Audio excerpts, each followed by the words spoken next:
All right. We are officially live. We are officially live. Shout out to everybody in the building. To see a few people already making it on in. Make sure you hit the like button, whether you're catching it live or you're catching it after it's uploaded. Brenda, why you laughing? What's going Nothing. on in the back? Nothing. I was just having my own Broadway show. Shh. Go ahead and sing it again. Oh no. Oh no. My sisters told me that I'm tone deaf, so I never took Mhm. music. No, never. All right. All right. So anyway, we about to get this thing started, but let's get ready to go. Hold on. Let's get ready to go. Let's get it.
Peace, folks. This is X from TPOT Media. Open your mind and wake your black ass up. You know what time it is. Hit that damn like button as you make your way in the door. Grab a seat, settle in, get ready. It's the Grown Man Hour with your host, my man, Bernard Riley.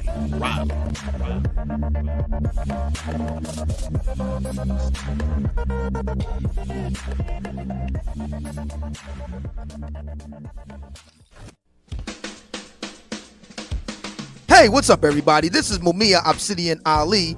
You know who I am. I need no introduction, right? And you're listening to the Grown Man Hour with my man Bernard Riley, heard weekdays right here on YouTube.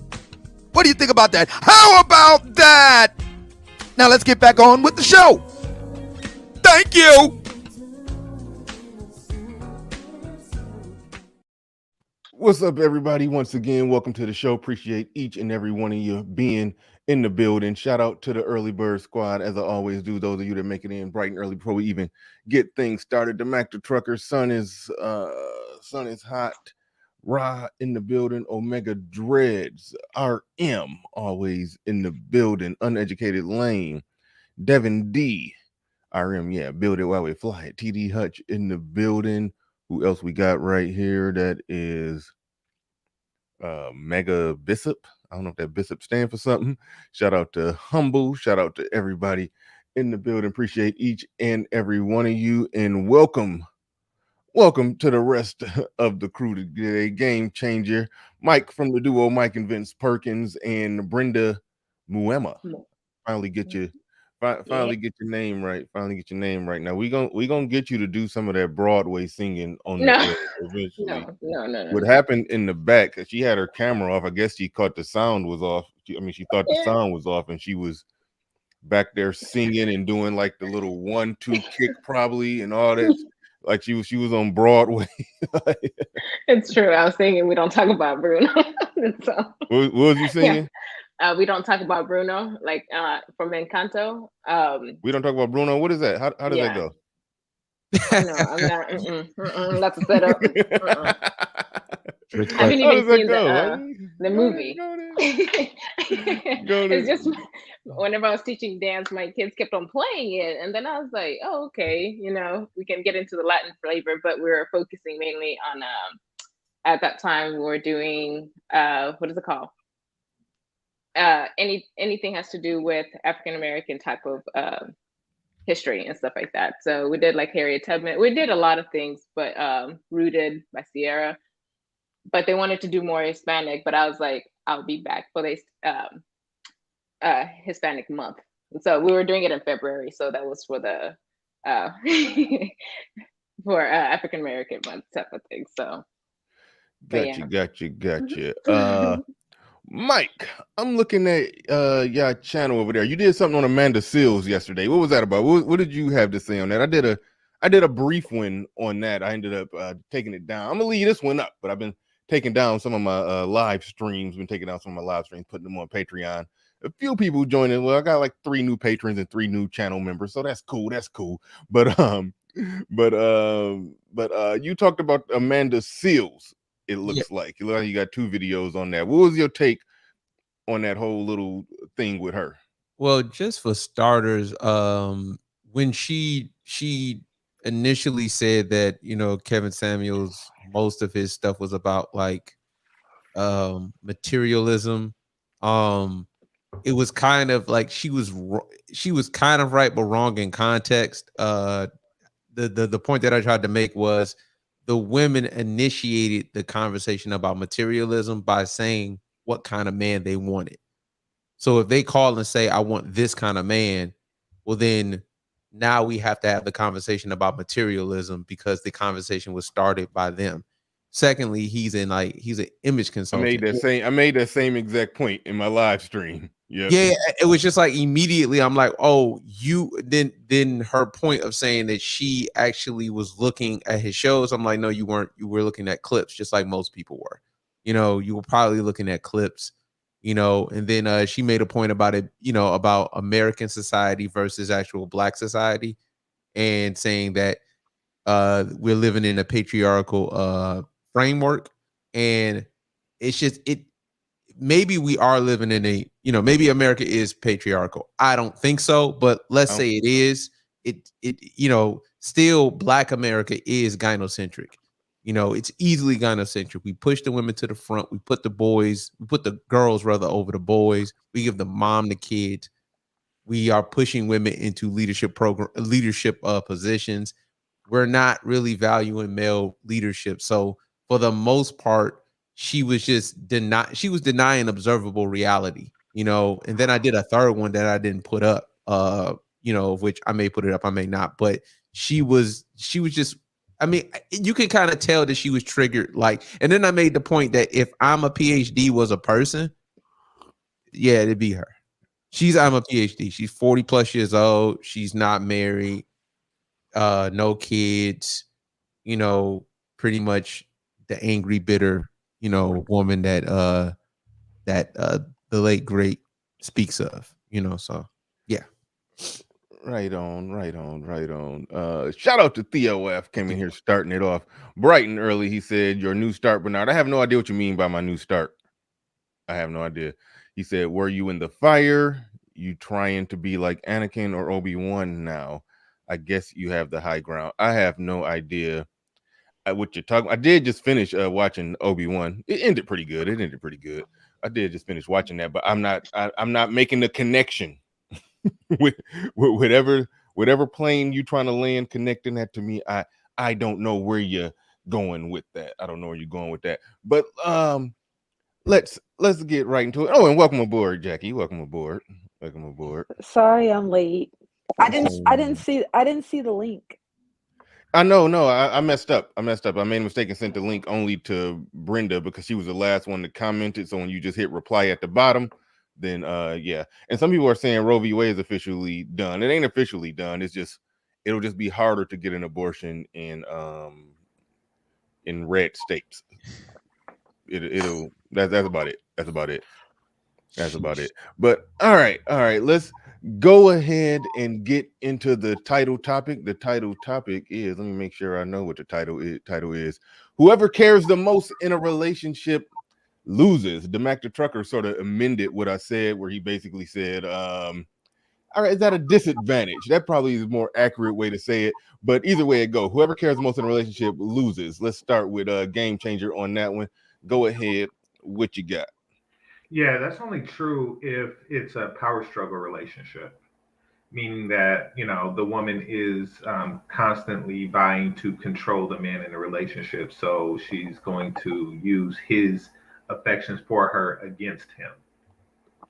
And then there are some women who just, that was the goal of the relationship, to garner a certain emotional connection to a man. And once that has been fulfilled, then it's pretty much over at that point. And then it becomes, she's playing with you. And then on the opposite end, yeah, there are men who try to get women emotionally attached so he can take advantage of her, primarily sexually, but also financially and things like that. You said it's men that try to get women emotionally attached so he can take advantage of her sexually. Is he really taking advantage of her sexually though? Well, it depends on what you define as taking advantage of. Right. That's what I'm getting at. Yeah. But I mean, his goal is sex, not an equal emotional connection. So from her point of view, she's being taken advantage of. Right. Yeah. Get her emotions entangled. And so now you take her mind, take her body. Yeah, we got it. All take right, take her body in this particular instance. But yeah. What'd you say? I said take her heart and then take her body in this particular instance. But yeah. Well, I say mind, heart, the same thing because I'm pretty empty on the inside. Well, yeah. When we got into that conversation, I don't want to get back into it. Your heart is an organ that pumps the blood. When you love somebody, you really love them with all your mind. So that's what I mean. Take her mind, take her body. Oh God.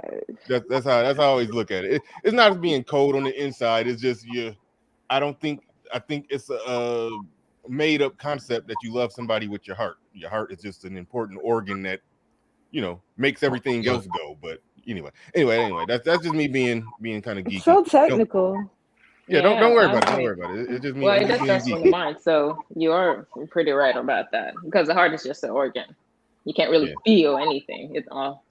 Yeah. Even though there are people Brenda, Brenda, you tried to prove that on one show. I think you had said people can actually die from a broken heart.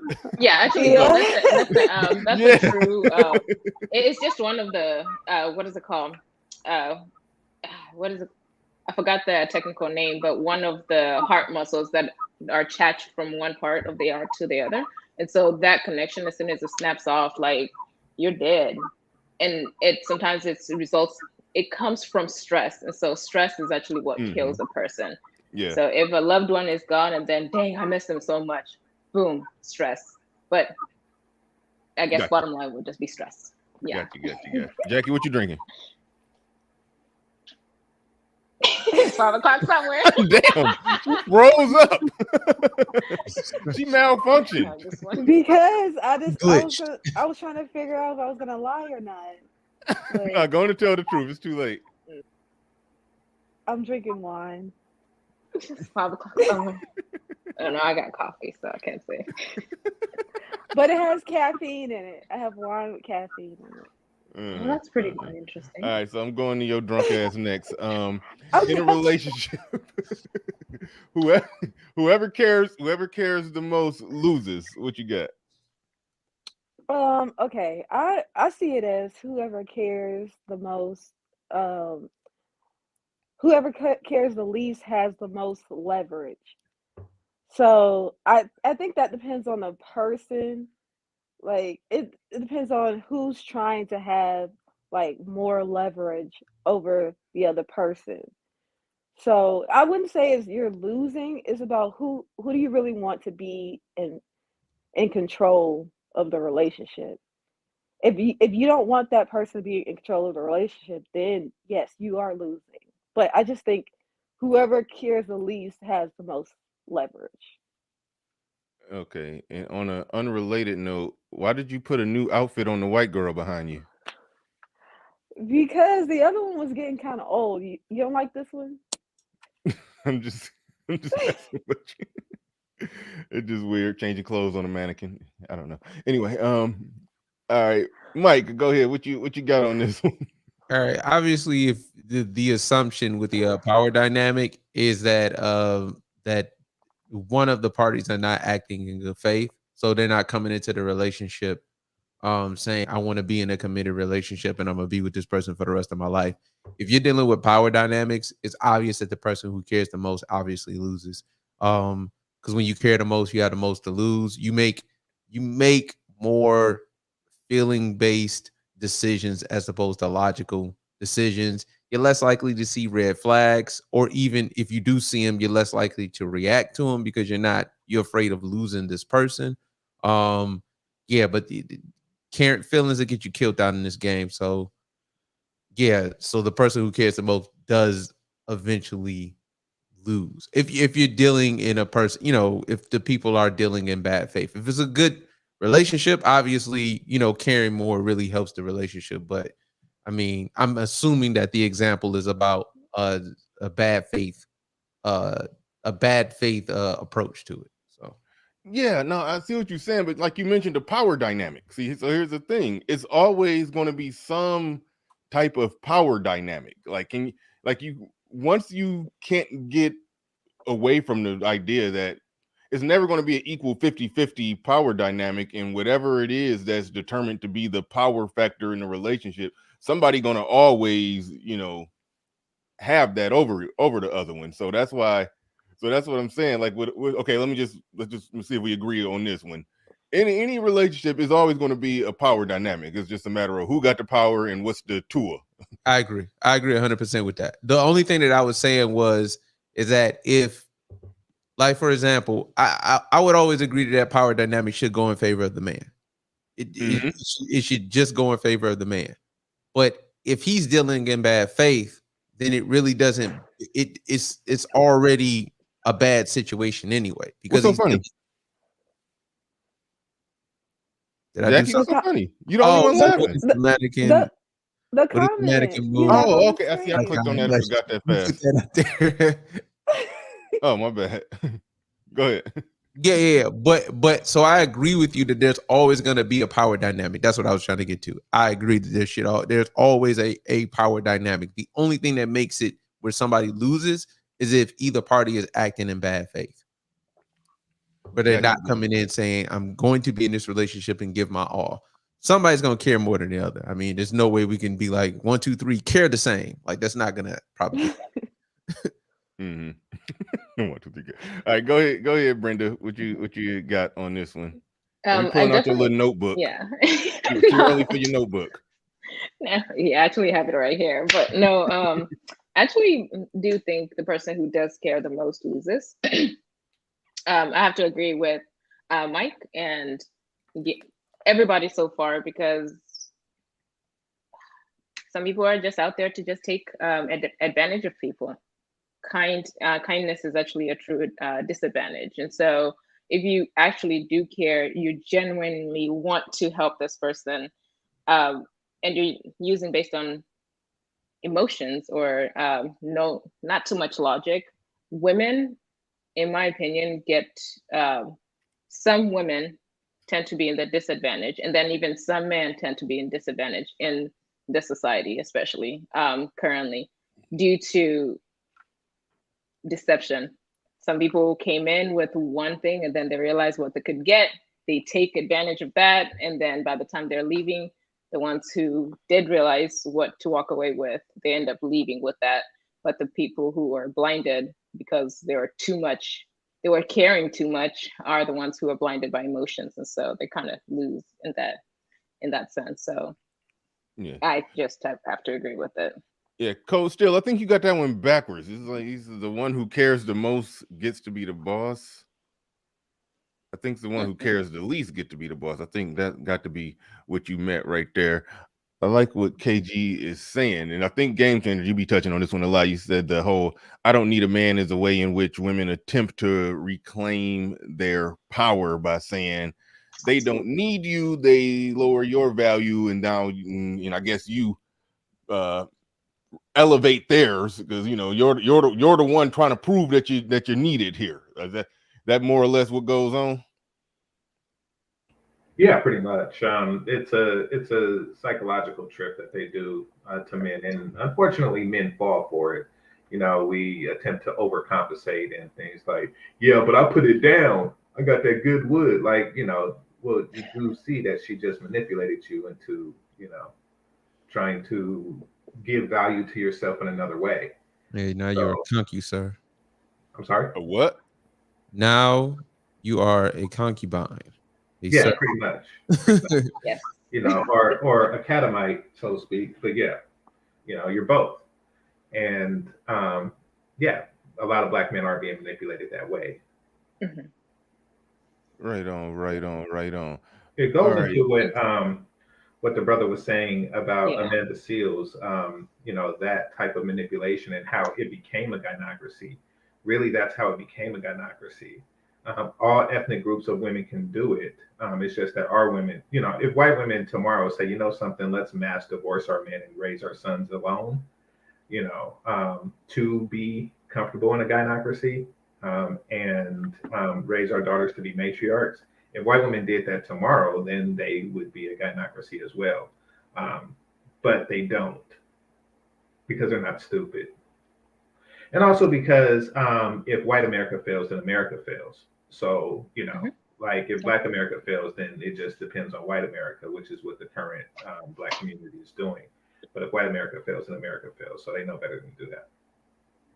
Correct. And actually with Amanda Seals, I had a lot to say because she is, as you can see, whenever the interviewer had mentioned, Kevin Samuel's name, I mean, she just started losing it. And then she admitted that I'm very emotional. A whole vein popped out her forehead. Yeah, soon as he said Kevin Samuel. And that's actually what's still happening, because Kevin Samuel was speaking the truth, but in the not unfortunately, but in the way that needed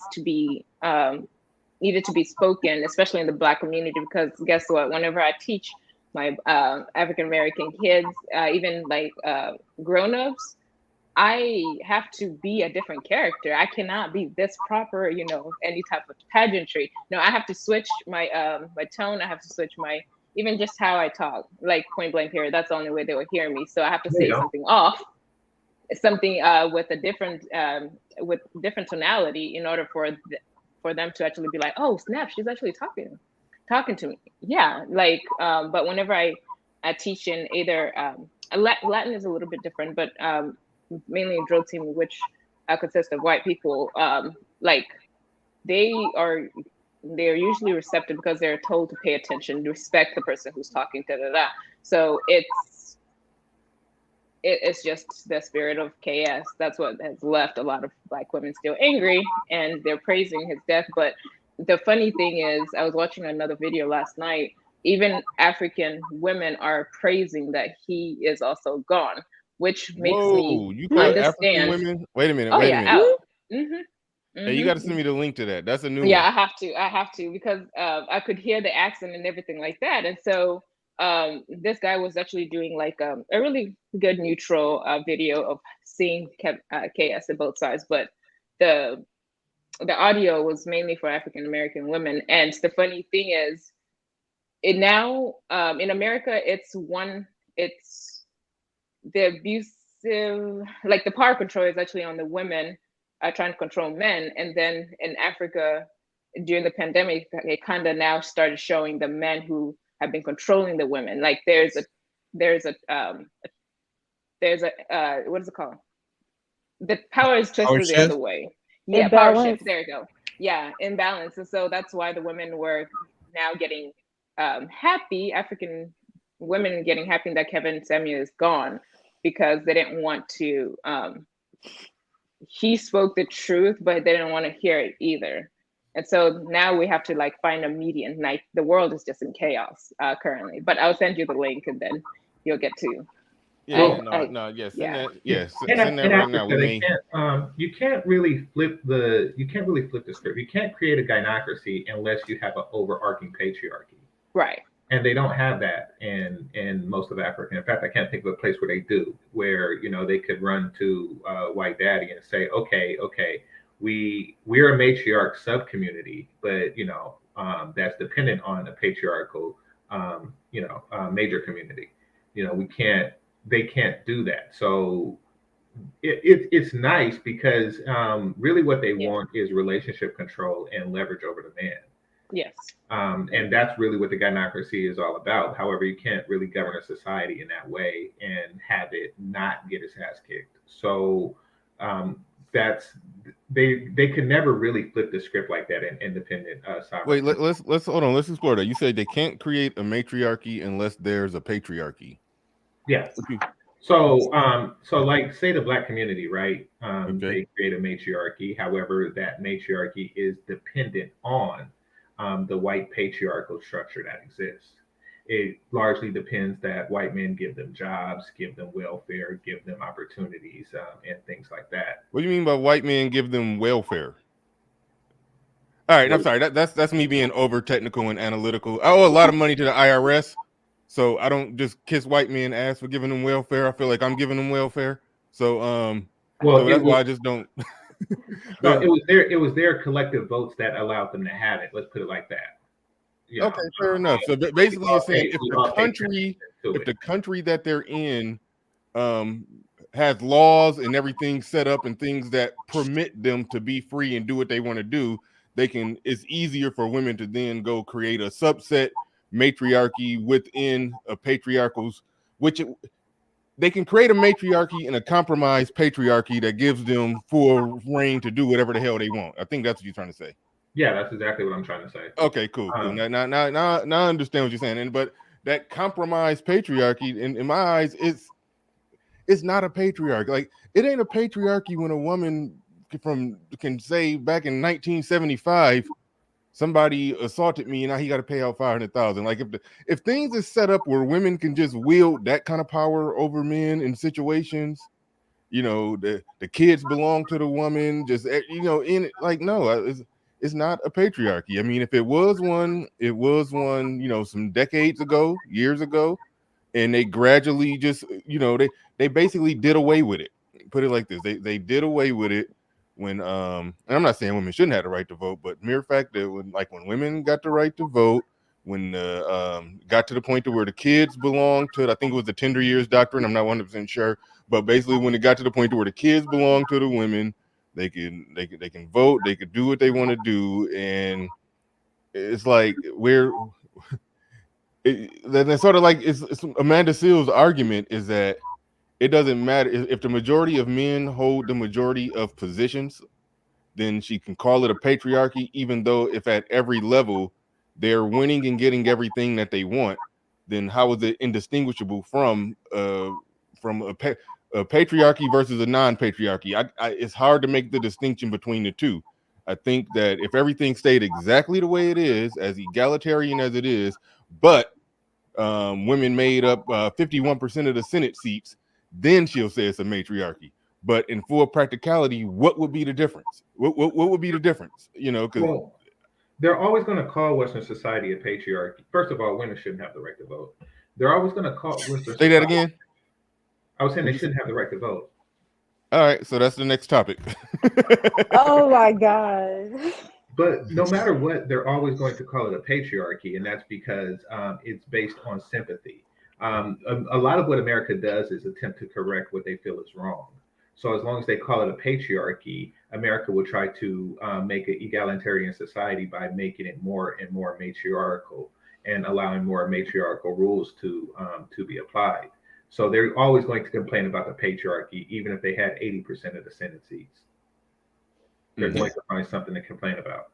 Yeah, and to also to speak to what Game Changer was saying initially about how the overarching patriarchy has to exist for there to like be a gynocracy. It would be the equivalent of like China owns a lot of the land, like in Africa, and owns a lot of Africa. If you had China, say it again. They moved in Kenya. Yeah, They started bribing people. Chinese government go over there, and then the women of Africa could go to the Chinese government when they don't agree with their men, then you would have that. But like the men are obviously like aware of that, and the patriarchy that exists there is kind of like thick. But if they could do that, then it would be the equivalent of what's going on over here, which is our women can kind of go to the greater society to get the things that they feel like they should get from us without any kind of, work, or whatever. If it's a bad deal, they just say, yeah, you should just do it. Just do it. Just take care of these kids. When you say they can go to the greater society to get what they feel like they should get from us, like that they feel like they should get welfare from us, resources, not. But we're okay. I get what you're saying. I just don't make that distinction, because we are citizens and we are taxpayers and we vote pretty much the same way as black men vote the same way as black women. So our voting power and our tax dollars and everything is funding what they want. So I mean, it's in that way, I look at it as that not that much different from, oh, they're going to the greater society. I mean, I look at it like we're a part of that, and we're being complicit in how we vote, and our tax dollars have no choice but to fund it. So it's like, I mean, I understand what you're saying. It's the overall structure in this country allows for women, regardless of their race, to be completely independent of men. That's how I tend to analyze it. That's how I tend. However, other groups of women don't exercise that independence. They don't. Yeah, well, they don't exercise it as much. They don't exercise it. But are they really independent of men if they're taking all this assistance? Right. No, they're not. What they mean, what's meant to be said is self-sufficient. However, if a person feels like they are emancipating themselves from somebody, then they call it independence. But no, a self-sufficient woman, like the I'm a PhD type woman, she's just that. And she could choose to be independent if she wants to. She just taught herself not to depend on the things that a man provides her, or that a man provides her in a relationship. Mm-hmm. All right, next topic. Mike, should Jackie and Brenda have the right to vote? No, never. All right, make the case. Why shouldn't Jackie and Brenda have the right to vote? Jackie and Brenda, go ahead. They should not get the right to. No. Should women? Are you saying women, or are we sticking with Jackie? You can just say women. You can just say. You think women should have the right to vote, but them two right there? Oh no, not them. They should never get the right to vote. They should get the right to vote.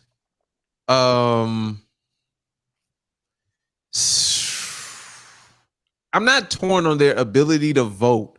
What I'm torn on is, like, we would almost have to change the foundation of politics, because, like, for example, easy example is Joe Biden and Kamala Harris and student loan debt. We're gonna pay this off.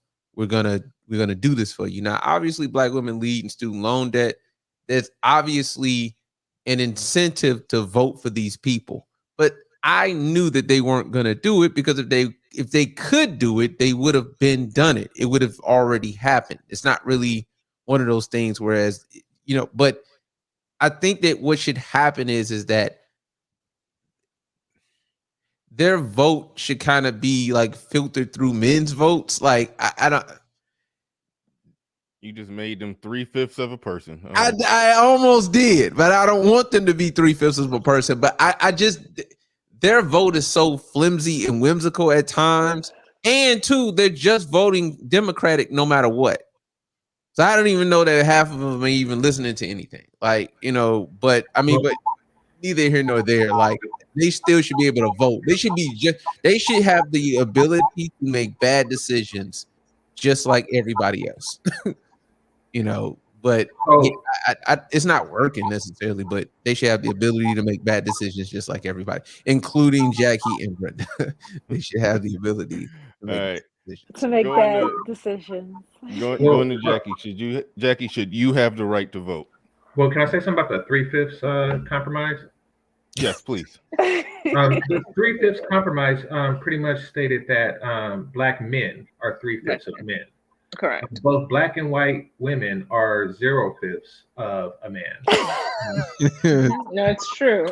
and therefore no vote. Yeah. Hold on, wait a minute. They never got their whole little 3/5 come up. They was always 0, right? Yeah. I'm And then it Yeah, to became 100. No, I'm saying like during the 3/5 compromise, it was the men. It's like these are 3/5 of a man. Can I at least get 1/5? Like, come on. No. It's all What fifth of a man do you everything want we're to be? holding on. 1/5. What, you want hairy legs or something? You want a beard? Like, I mean, no, just be Yeah. 0/5 of a woman. Be a woman. You want one testicle. That's it. All right. They are zero. I'll take all whatever right, I can get. 1/5.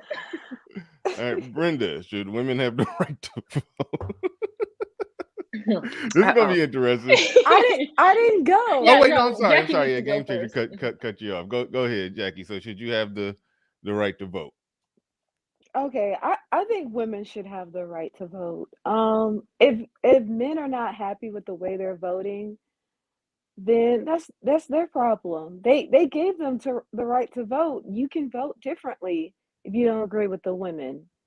And they like black men still vote with black women. Mm-hmm. If Which is black men weren't doing that, guess what? The Democrats would lose. I don't know if you can blame the women for the voting, but you're siding with them. So Well, I don't they're siding with them. So it's like, how are the women getting in the way when you agree with their stance? agree. I agree. I agree. You know what? You know what I would say to that though is that the voting process. I guess my point was with you have the right to make bad decisions. Men have the right to make bad decisions as well with their voting as well. And if they're saying, yeah, our women are saying we should vote for this, and I'm not, it's not like I'm, Republican, Democratic, or anything, but I'm just saying, like, when you can clearly see like this is about to be bad, we should probably, vote a different way. But like dudes are voting the same way, so I agree with you on that one. What do you mean voting with their women, Jackie? Well, hold on. Just hold your thought on that. I want to go to Brenda because I think everybody's in disagreement with Game Changer, so this is going to get interesting. So I'm going to go back to you last, Game Changer. Let's go. Let's get Brenda's. I mean, as a friendly feminist, first wave, absolutely we should be voting. I mean, and the reason why I'm saying that is because, all right, besides the fact that due to the politics and household, single mother household, they're going to vote differently because there's no men in the house. But this is the reason why I'm saying women should still vote whenever it comes to a household with a man, because in our household, like with my dad and my mom, like we are one party. So whatever my dad, my dad would because we don't understand politics, exactly what Mike was saying. Like I don't, women should continue making their bad decisions. They should vote on it. But the question is, do they actually understand what they're voting for? And so, Wait, like, hold for on. example, Did you just basically say us little women don't really understand politics, so we just do whatever we just vote for whoever the man say vote for? No. That would have been Actually, that's the been thing. good with that. No, that's the thing, though. Lie to me. Just lie to me. Okay, I'm getting to that. It should be like that.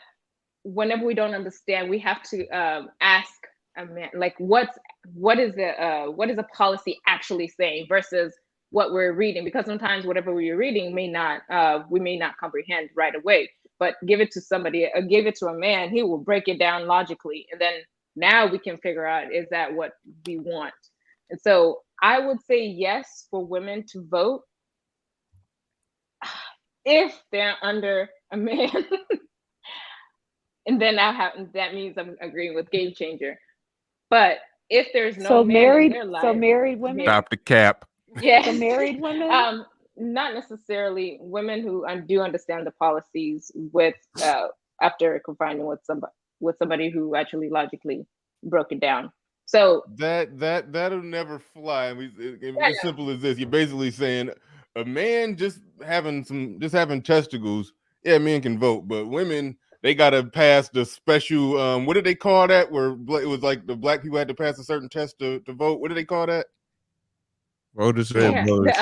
the reading and writing type of No, it was somebody in the chat room going to know what I'm talking about. No, I but know, they I did know have the those. test. Yeah, they did I have seen those somebody tests. take a mock test. Yeah, It's very yeah. She's difficult. basically saying women got to go through that test. That'd never fly.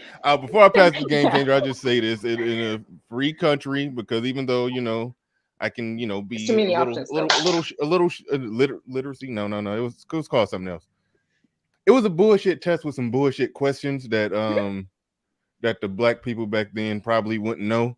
But anyway, Well, no, I took So the just test eliminate them. and I failed it. Just so you know. oh wow. Mm. But anyway, even though I can be a bit chauvinistic at times, I believe in what America is about, and life, liberty, pursuit of happiness, freedom, and all of that, and each American citizen should have that. So I can't in good clear conscience say that any adult citizen shouldn't be able to vote. I can't in clear conscience say that. The only good argument I heard, somebody did lay out one day, they was basically saying I think it was nope, I forgot what he said. It was citizens who have done something. I know it used to be something about property owning males, but I think he was basically saying citizens who actually owes taxes when they pay their taxes. Those who actually pay into the government, because some people, after all said and done, they basically making a full come up during tax season. But I heard an argument like that, and it was a halfway decent argument. But overall, I err on the side of free country, free citizens. Everybody should be able to vote. But Game Changer don't think women should be able to vote. So go ahead. Everybody's against you. So let's go. What you got? Make your case, Game Changer. Why shouldn't women be able to vote? I'm actually 3/5 with him. Oh yeah. It's the case. Well, no, I mean, when you say life, liberty, pursuit of happiness, you forget that they begin with all men are created equal. The operative word being When they men. hold on, whoa, do they mean men as in having a penis, or man as in mankind? One small step for man, one giant leap for mankind. I don't think they were talking about dick and balls when they said that. What they were talking about was they were speaking against aristocracy, and which means that a nobleman is created the same as a peasant, just created under different circumstances, including slaves. So that's what they mean, but they were referring to the male gender. Yes, they were. But furthermore, the reason why women shouldn't have the right to vote is because voting was for one household.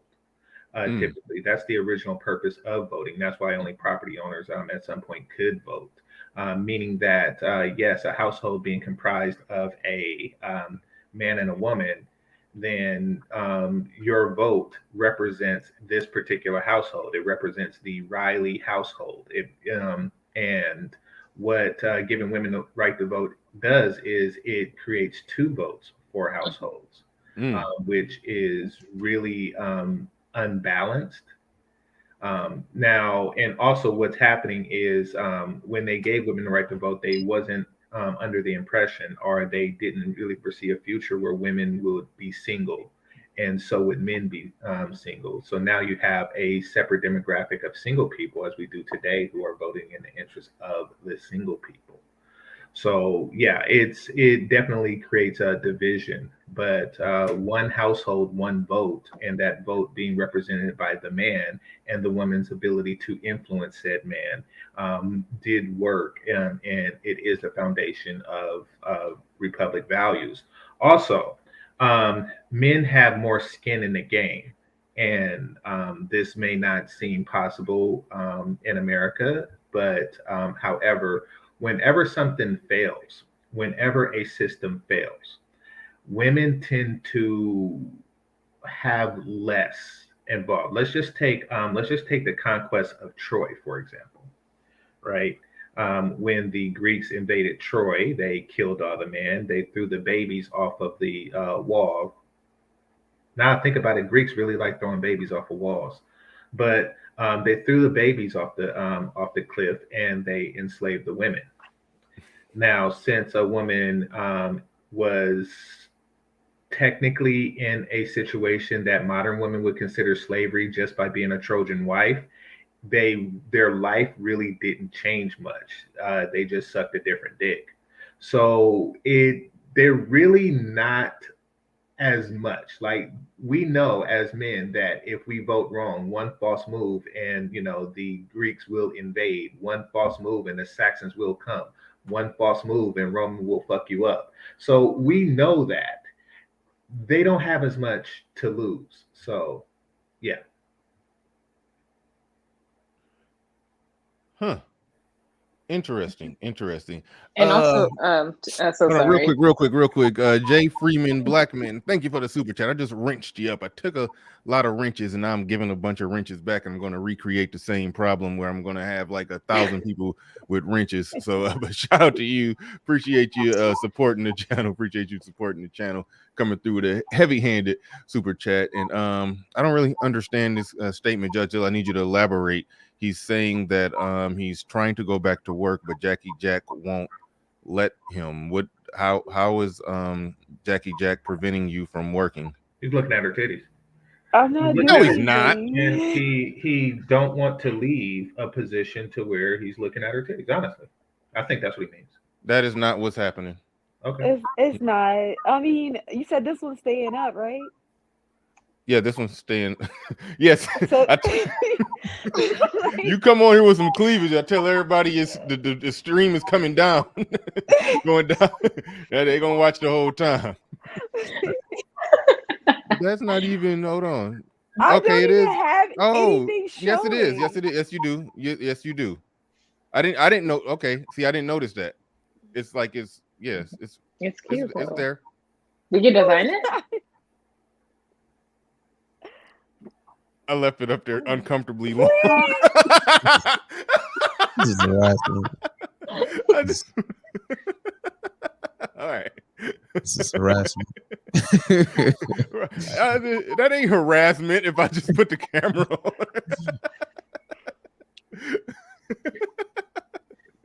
All right. All right, where was we at? Game changer. Go to Man. You actually go to some work, good... Judge Zilla. Huh? Go to work. Go to work, Judge Zilla. Go to work. No. No, Game Changer made some good points though about the household vote. It used to be one household, one vote, and when they gave women the right to vote, okay, it became two votes in one household, but they didn't anticipate women separating and having their own separate household and everything like that. That's one thing they didn't anticipate. I would support a one household, one vote. No, I would support that. That actually makes sense to me. No, it don't. How many households do you and your girlfriend have? 2. So Exactly. Well, let's follow this logic for a second. At this rate, your house the single vote will outnumber the married vote, correct? Mm-hmm. Right now, yeah, definitely in the Black community, yeah, the single vote would outnumber the married vote. Exactly. So don't you see that politicians now have a vested interest in keeping people single? Mm-hmm. Yeah. So that's why it doesn't really work that way. Listen, men are always going to vote in the best interest of women. As well as themselves and the children. That's just how we're wired to do. We're wired to protect them. It's our duty to do so.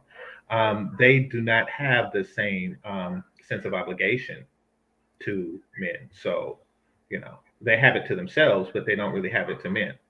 Therefore, they can't vote in the best interest. When have women ever collectively voted in the best interest of men? Let's put it like that. Never. But so why would you give the vote to someone who's self-serving? Fair enough. I understand it from this perspective. You take away their right to vote. I mean, I can't see them legally making a case to do it that way that will be accepted. So, but I understand completely where you're coming from. If you take away their right to vote, but if they wanted to sway things politically, they needed to get with a man and essentially fuck him into making a bad decision at the voting booth. That's basically what that's the position you're trying to put them in, basically. Exactly. Right? Exactly. Yeah. Yeah, I don't think that'll fly in I mean, Congress. well, they don't Stand for the necessarily. vote. Well, no, I mean, women have all kind of willies. So she used her feminine willies and sex or otherwise, but yeah, to influence her husband, absolutely. Yeah, I don't think it'll fly. I don't think it'll fly. Mike, what do you think about the one household, one vote? See, moving it that way to some degree, that could either strip away the man's vote or strip away the woman's vote, because okay, the amount of women that's separate from men who vote in however they want to vote, and then you say the one household, one vote. So the women who in a household with a man, the perception is, oh, she's going to vote with the man, but chances are she's gonna use her feminine wiles, her dark femininity, aka fuck them into voting how she want them to vote. So that's really just gonna strip a man's vote if she wins the debate at the dinner table or in the bedroom or wherever they debate where they voting. One I mean, household. like, think about the whole bring your booty to the pole thing. I mean, you don't actually have to fuck a guy to, seduce him into your thing. But one second, brother, if I may. Feminine Melanin said, how did we get to women's rights? I thought you were asking how do we get women's rights, but you're asking how the subject changed. So my mistake. You got it, brother. Okay. So as far as one household, one vote, if it's one household, one vote, then I think that compounds our problem in the Black community, because we then have, we got I think it's 60% of the households in our community are led by Black women. They're single, mostly. So you're talking about that being in favor of women, and then you have to deal with the houses that do have both men and women in them, and then that vote, even if that's split, we still have the same problem, because it's just going to be like most of the votes going, essentially going to Democratic, so I think that math would probably screw up the vote worse, and it would be more in favor of, again, since the Black women typically vote Democratic, you would have more Democratic votes and more leverage in that way, as opposed to it being one household, one vote. Because that I get what Game Changer was saying when he was talking, when he was saying that the idea was one household, one vote, but they never calculated, okay, maybe people will be single. So I agree with the idea, but if more people were married, then it would make more sense. But since a lot of women are single, and especially in our community, the votes won't, it would just still go whatever women want, they'll probably get. They're single because they have the right to vote. That's also, yeah, chicken or dead. Yeah, that too. Yeah. Right on. But Shout out to who Freedman's Journal with the $10 super chat. I definitely appreciate that. He says Roe has been overturned, and we're gonna impromptu talk about that. And I got a nice clip from since we're Patrice talking about O'Neal. voting. Got a nice clip from Patrice saw that. O'Neal I love that clip. that yeah, a lot that's been making around. So yeah, I'm gonna play that clip, and we're gonna talk about that and everything. But shout out to Freeman's Journal. Definitely appreciate the $10 super chat. Feminine Melanin, who can't be here today, unexcused absence. But anyway, she's saying, yeah, that's what I'm saying, GC. How did the main topic turn into if women should have the right to vote? What conversation caused this transition? I'm gonna have to watch from the beginning. I forgot exactly what caused it, but it did. We stumbled into it. And I thought it was kind of more interesting than where we was going, because Game Changer took the hard stance that they shouldn't have the right to vote, and everybody disagreed. So we was like, hey, we was agreeing too much on the first topic. So I was like, let's go ahead and go down this route so everybody can fight against Game Changer on that one. And I'm still not convinced. I understand, and maybe this is a problem that I have when it comes to politics.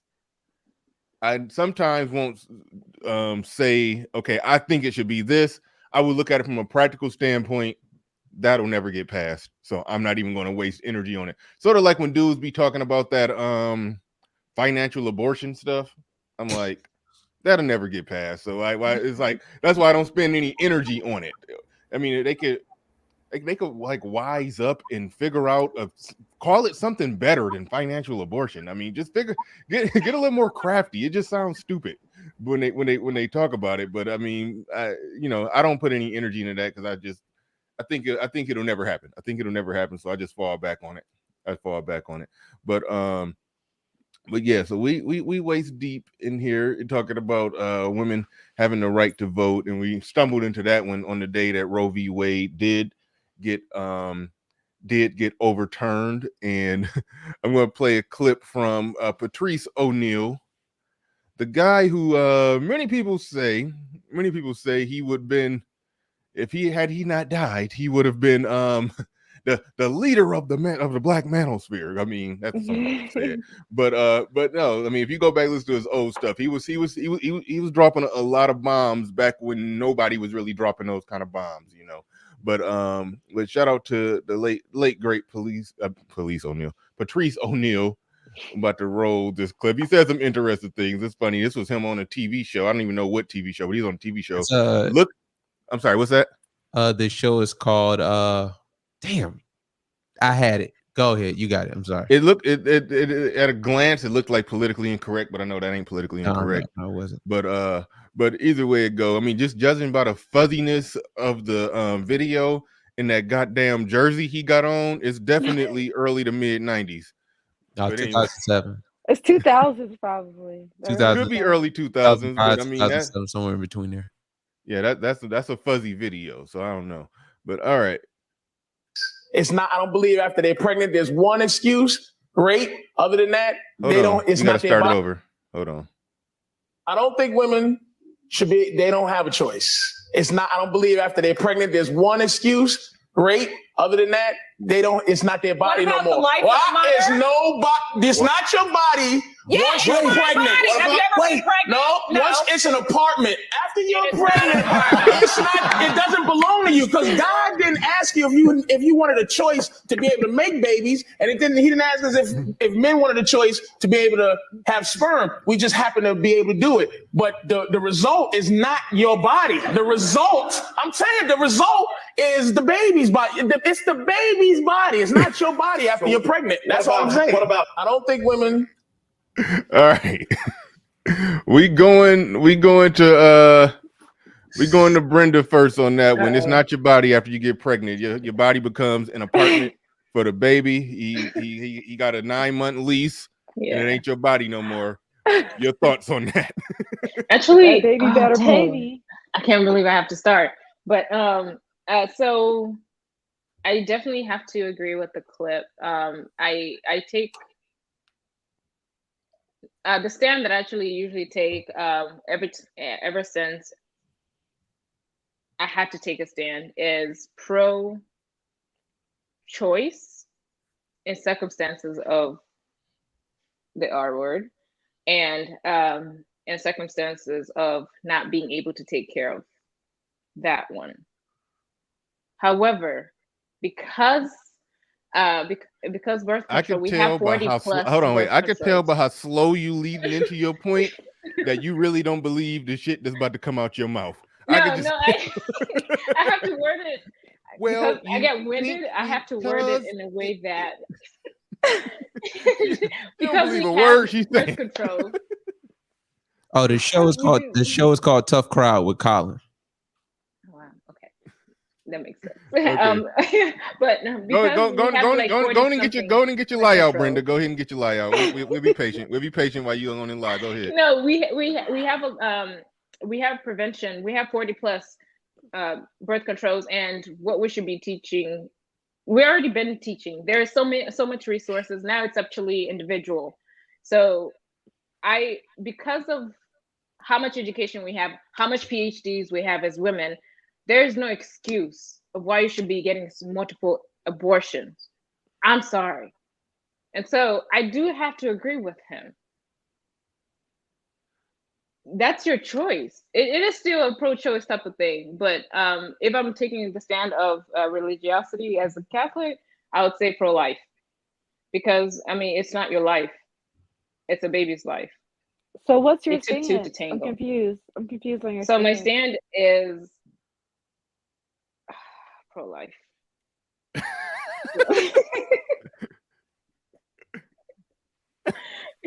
Because Prevention. That's my stand. You prevent it before it happens.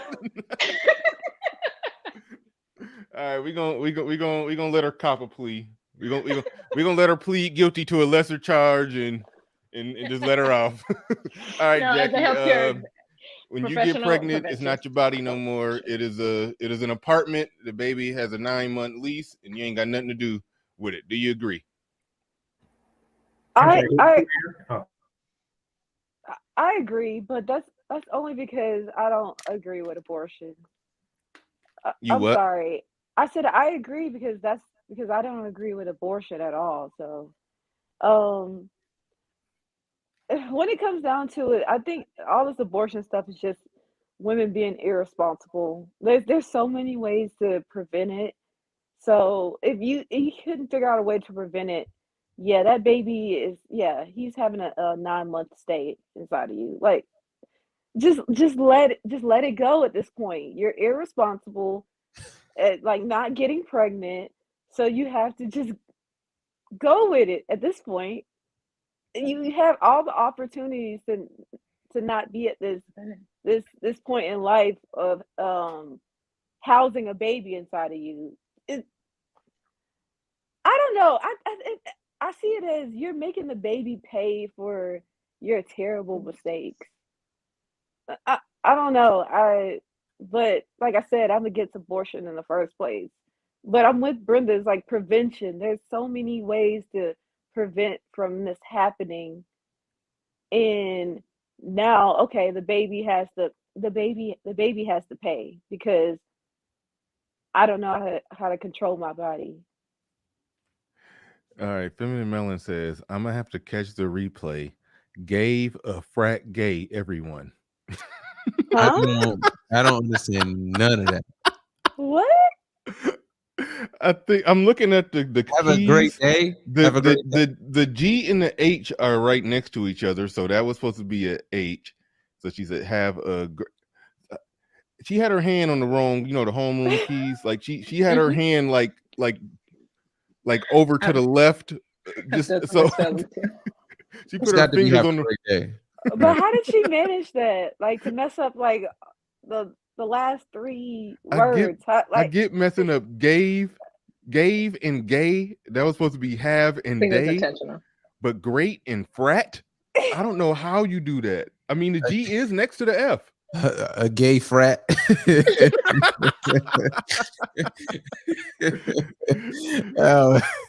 Like, hold on, but no, everything that she messed up in that. Beta Phi Beta. If you look at the letters next to it, the letter that she typed is close to the one that she meant to type on every one. But so why? She just pressed send. She didn't even proofread. She said send. Yeah.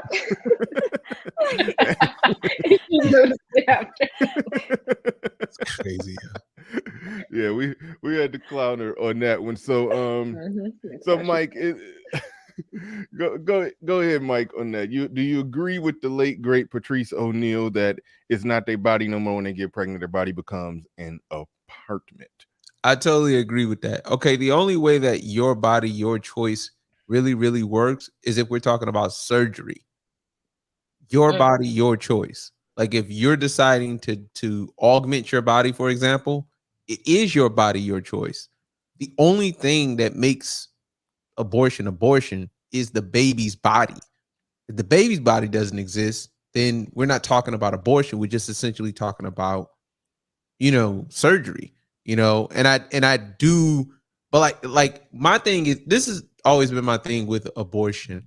It's not rather, and I'm not trying to cop a plea. I really honestly don't care. Like I care, enough when we're having a conversation, but I honestly just, all right, whatever. That's how I feel about it. But the reasoning sucks. The logic behind being able to do it sucks. Because if it's your body, your choice, there's 3 parts to this whole process. There's conception, there's pregnancy, and then it's birth. If it's really your body, your choice, then I don't need to hear it takes 2 ever again in life, because you do have the right to choose, and women can't be responsible all the way up to the choice. Like, okay, it takes two when it's time for you to be responsible for that choice, but you still want to have the right legally to make that choice. You know, it can't be both ways. The logic behind being able to abort a baby is just flawed. And that's why what he said is it is what it is, because your body is really just holding the baby. It's the baby's body that we're talking about. So it's not your body, your choice. You don't have ownership of the kid in that way to say that I'm just going to get rid of this kid. But I mean, if that's what you want to do, because he also in this clip, when you go later on, he also said, but you know, that's okay. You know, he says, you know, kill it if that's what you want to do, whatever, you know what I'm saying? But it's not your body. It's the baby's body that you're getting rid of. GC, what you got? Yeah, I got a clip I wanted to play, but I'll probably do it later on my show. But there was a woman who she during the Juneteenth celebration, where Black people get together to celebrate their freedom. On Juneteenth, she was marching for abortion rights because, you know, fuck freedom. It's all about killing babies, is what she was saying. And I put the link in the private chat. No, So, she got the freedom. It's all connected. She got the freedom to kill a baby, so it's all connected. Well, yeah, I mean, and you wonder why I say they shouldn't vote. You see, shit like that, you know, is a prime example of that. But furthermore, when they say, listen, it wasn't her body to begin with. When you're with a man and you're with him under proper circumstances, you know, whether it's marriage or what have you, then, you know, your body becomes his property and he owns it. So, and yeah, it at some point, if you get pregnant, it becomes a vassal, you know, to the baby. Absolutely, you know, because that's what you're incubating. But the overall decision should be that of your mate. Overall, I'm sorry, you said the overall decision should be what? That of your mate. You saying her decision to get an abortion should be the decision of the guy? Yeah, absolutely. So that sounds like you're pro-abortion, long as the guy makes the call. Correct. I don't think that the guys would make the call. As bullshit. Okay. They would definitely make the call. You just said they've been paying for them. No. So, what I'm saying is women in proper. Shut up. What I'm saying is women in proper relationships, not casual ones. Okay. So whenever it comes to casual, it is the woman's responsibility. Is that what you're saying also?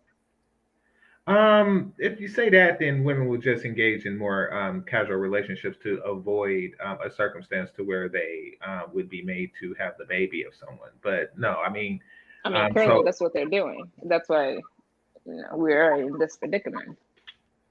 Yeah. So under that circumstance, then that's a tough one, because and that's part of the whole independent portion. Correct. And the make it sound in them. Mm-hmm. So no, I mean, I think that as a default, then it should, then the law should be where it is right now. But it just got overturned. The law should be where it is right now. You mean what it just got overturned to? Yeah, exactly. Right now, like as of, you know, like literally, like as of this morning. It's like, yeah. Yeah. So, but I mean, in other circumstances, it should be determined by the man to whom her body belongs. Mm-hmm. Yeah.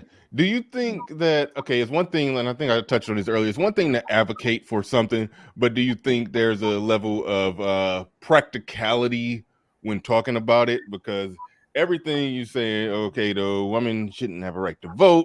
She's just had a right to vote in the sense that she's attached to a man and she could sway his vote through the power of her, you know, feminine wiles or badge or whatever. And then you say abortion. Okay, there's abortion should be some abortions, but the man should have to be the one that decide whether or not she's allowed to do it. Do you think that is more tactical to make an argument that sort of reaches more to the middle where other people would vote for, or do you say just go full gangster, rock out with your cock out, and advocate for something that you know the country ain't nowhere near ready for? Well, the country isn't ready for the situation as it stands, and I think that that's part of the reason why it's overturned. You see, when you create these laws or legal precedents, you really it became a slippery slope for America. They really didn't think that people would be that effing selfish. They really didn't think that if we granted this particular court decision in the case of Roe versus Wade, that people would get retarded with it. Nobody expected that. Nobody expected that we would be a nation of mass abortions, and therefore we would have population control problems, because we do. Why do you think that we became a nation of immigrants again? And that's because we need others to repopulate the world. I mean, if you look at the 5 people here, there are probably less than 5 children that came from each of us. So let's be clear, we're not repopulating, and we're all over 30. So let's be clear, we're not. No, it's literally only 2 children, because as far as I know, none of y'all got kids. I got 2. I got 2 boys. Oh, you got 2 boys. Okay. So less than 5. Okay. Yeah. So and not to even point out that your mate would count as additionals. So it would be you and the mother of your children, Bernard, and the brother and the mother of his children. That would be between 7 people, 4 kids were born. That's that's a little more. Yeah. So that being the case, and we can actually count all of our lovers too, and that would be 10 people, and only 4 kids were born. So yeah, I mean, that being the case, we're losing population rapidly, which means that more population even a good thing. Yes, it was, but I'm talking about is. Do we need more motherfuckers walking around? Yes, we do. Why? Because it's the future of the nation. That's why. But we need smart little ones who are wanted and needed, and they're being showed how to actually maneuver through this world without using people. Bastards have value, and typically they bring value to society. But okay, so right now we're suffering from a situation where the boomers and you said bastards bring value. Yeah. Well, yeah, how to protect yourself from them. I mean, but bastards are born from son of a bitches. So you're saying bitches should actually should be having babies?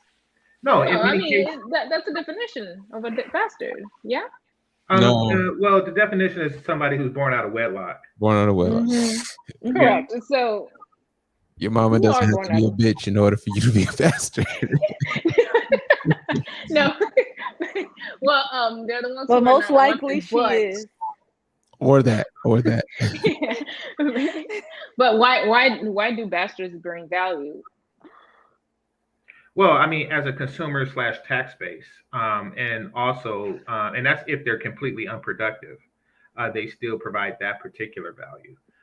And if they are productive, then the value is in what they produce. So yeah, that's the value that they do. Even in a medial capacity, they still have that particular value. So to society. Now, what winds up happening in societies with no children is, for one, it has no future, just dies off. And let's not go there. But 2, even before that, what happens is, how do you retire when you don't have another generation behind you working and paying taxes for you to retire? The answer is you don't. And that's what the boomers are suffering from now. When they come of age, and they are rapidly becoming of age, then the children that they aborted, who would be paying the taxes, so they can put them on that dialysis machine, aren't alive. So yeah, they have that problem, and that's why we allow mass immigration into this country.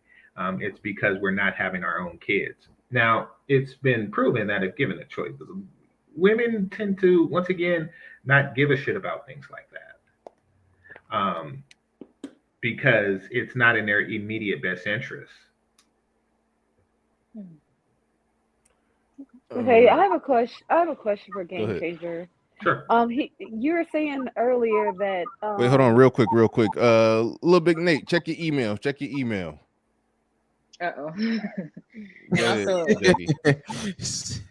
We're talking about abortion. I mean, he might as well send Little Big Nate. The Luciferian left.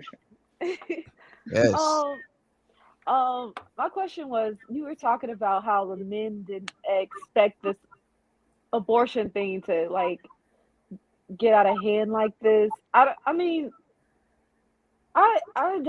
agree. I think they kind of knew if you give women the power to have abortions, it was gonna get out of hand. I mean, you're putting this power in women's hands. I don't see how it wouldn't go awry.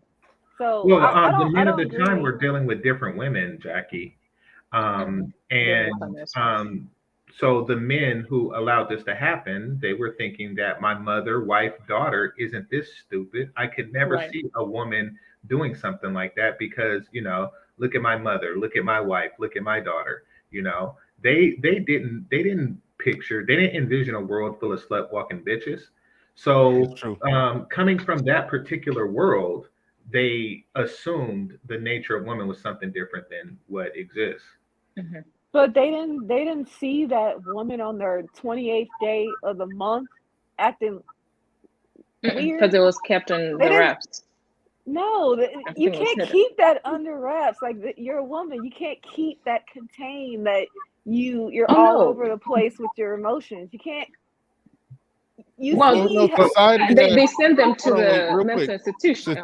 My bad. Society had structure and mechanism in place to where women's their nature was sort of, you know, put in check by society. Not even necessarily with the laws. Just I mean the laws, yes, but overall just society was just structured in a way to where, you know, they got rid of, you know, shame and the whole, you know, the social judgment and criticism and all of that, to where they just, you know, started doing what they want to do when they want to do it. But when things were set up in place where, yeah, you could make a law saying that they could, you know, get an abortion or all of that. I mean, there are things that they put in place. I mean, I think Game Changer is right on that one. So there's things that they put in place that they didn't anticipate what we're looking at right now. But when if a woman is attached to a man, you could typically make laws that give certain freedoms, and that family is going to come together and work out, you know, the family is going to work out the best possible decision. Fast forward 50 years, women are single and free doing what they want to do, and now that chick is working out what's the best decision. So now, okay, I can go ahead and kill this baby because we got a trip to Cancun planned in, you know, 4 months, and I need my stomach to be flat on this trip. So that just, you know, so yeah. But I have some pushback to this, because wasn't Roe v. Wade passed in the 70s when it was like the free love movement and the feminism and all? So they knew women wanted to be free to do whatever they wanted to, and they gave them even more freedom to just. The marital rate was still. Hold on, wait, real quick, GC. The marital rate was still high at the time of doing that. Mm-hmm. Again, if they had with good foresight, they could have saw like with the direction that they're moving. And some people, you can read some writings of people predicting it with the direction that they're moving, that marital rate is going to go down. The out of wedlock birth rate is going to go up. And everything is all the shit is going to hit the fan. Some people was predicting it, but overall, by and large, they hadn't seen the results of those movements. It was just like, okay, women want their rights, their freedom, their liberties. And most of it was just freedom of social criticism and judgment that, yeah, that's why they granted that. But go ahead, GC. No, what I was saying is I wanted to remind everybody, and as I understand it, Roe versus Wade wasn't like a something that went through, you know, legal channels. It just became a legal precedence due to a court trial, Roe versus Wade. So what they did was, in that particular instance, they determined a single instance where they felt that it was justified, and that instance became a precedence for every other single case, you know, ever. Like, so, like that one instance really made a precedence for millions of deleted lives. And so, which is really, I really question the way that we create laws in this country through legal precedents in that particular instance. But yeah, they're saying that it was justified in that one scenario, therefore it's justified indefinitely. And that is definitely problematic. So yeah, do I think that the members of the jury, when they were saying, okay, it's justified in this particular instance, did they think that 50 years later it would turn retarded? No, they didn't. And they were doing what they were trained to do and what they were instructed to do, and that is focus on this individual case. So that's what I mean when I say it kind of came out of nowhere. Like most of the stuff that happens, they come out of situations that we feel is just for the individual circumstances under which we create them. For example, welfare. During World War II, or excuse me, during World War One, there was a shortage. One thing was going on was that farmers weren't getting paid because the people didn't have money. However, the food was still being generated. And another problem was that people didn't have money for food. So, food stamps came about in order to bridge the gap. Farmers got money, people got to eat, and you got a new generation of soldiers. Oh, and by the way, if you don't have any kids, then, you don't have any military and you're fucked. But women don't give a shit about that. They just say, okay, abortions. So yeah, that being the case, as far as how these laws come into effect, they really, a lot of times people don't really predict how individuals will abuse these laws that Right. really were meant to help under certain conditions. Yes, and actually, I have to also agree with Game Changer on that aspect. It's just the extreme. As humans, we take things like you give somebody an inch, they will travel a mile, and so humans, we just do that unconsciously, I would even say. And more so, I would have to say what they didn't factor in during the time that they were making abortion laws is now what we know. Well, some people will say yes, some people will say, it's a theory, but hormones are actually the driving factor of every conscious decisions, most conscious or emotional decisions that women do make.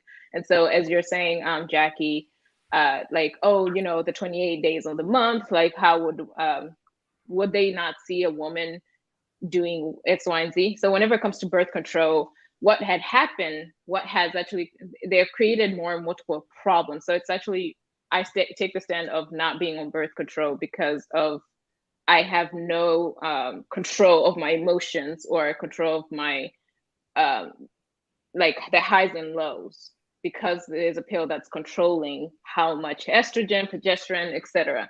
So whenever it comes to that, before birth control was created, the women had to control their own daughters, or the women kept the secrets of everything. They're as Game Changer says, the women are the ones who are control the culture.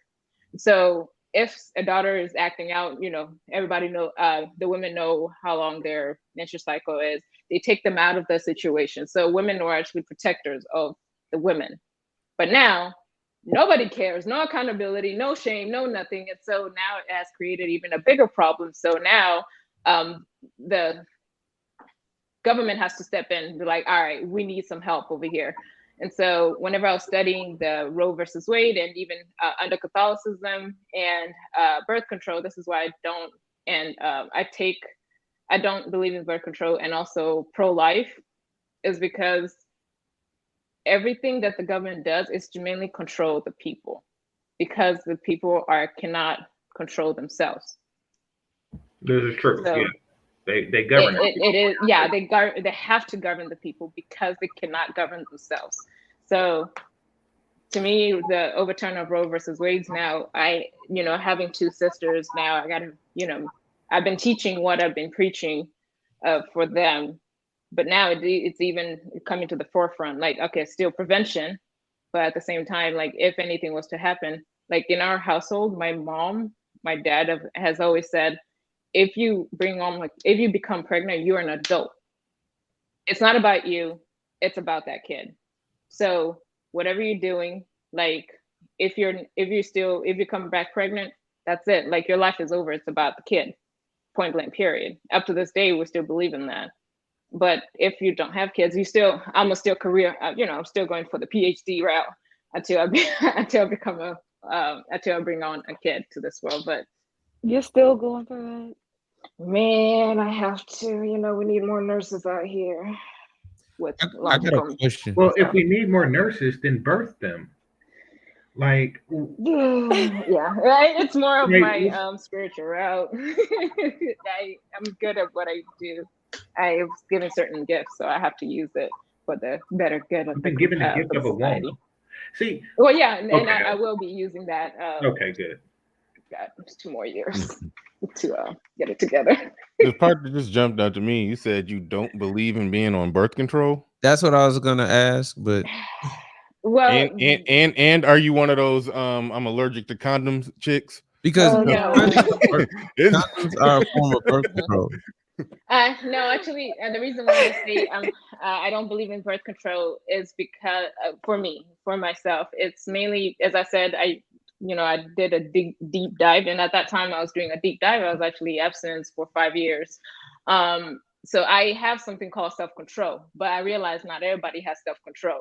But you're talking about sexual discipline, et cetera. hormonal But yeah. birth control, hormonal. And non-hormonal, but I want Wait, to what? really Wait, what non-hormonal ones are you against? I mean, there are certain birth control that, like the T. What is it called?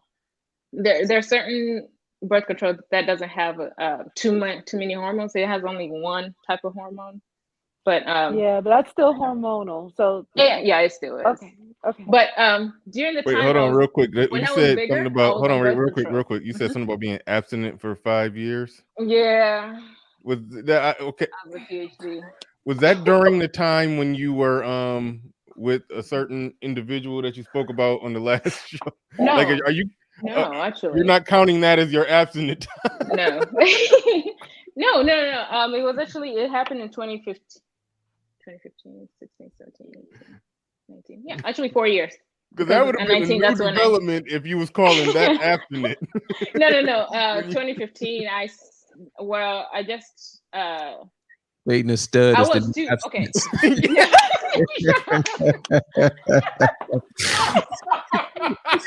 No.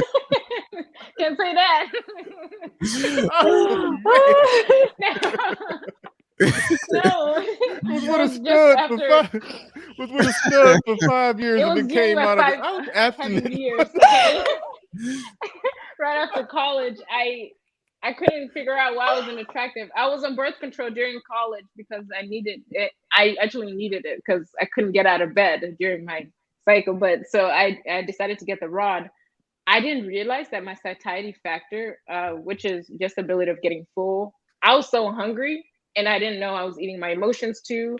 I was depressed. Like I was just in the low, but I didn't want to take off the birth control, which was an arm. It was very painful.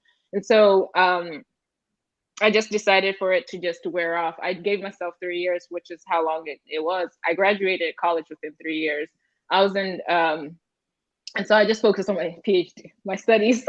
And so right after college, that I gained so much weight. That's when I was 178 pounds. So whenever it wore off, instead of taking it off, I just decided to research about nutrition, and then that's when I started losing weight naturally. So by the time I went to a new OB, they were like, I told them, hey, I still have the rod. Would you take it? And then they were like, well, you're actually one of the first women that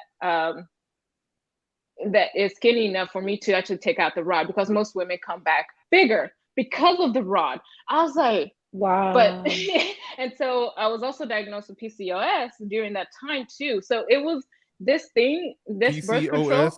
Yeah, polycystic ovarian syndrome.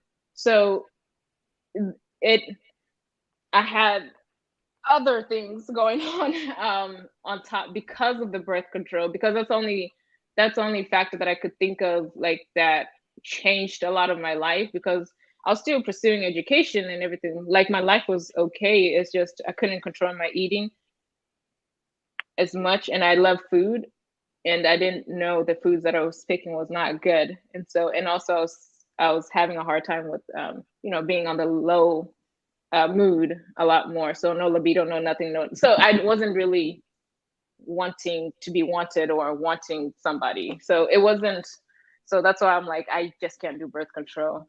I would rather be able to control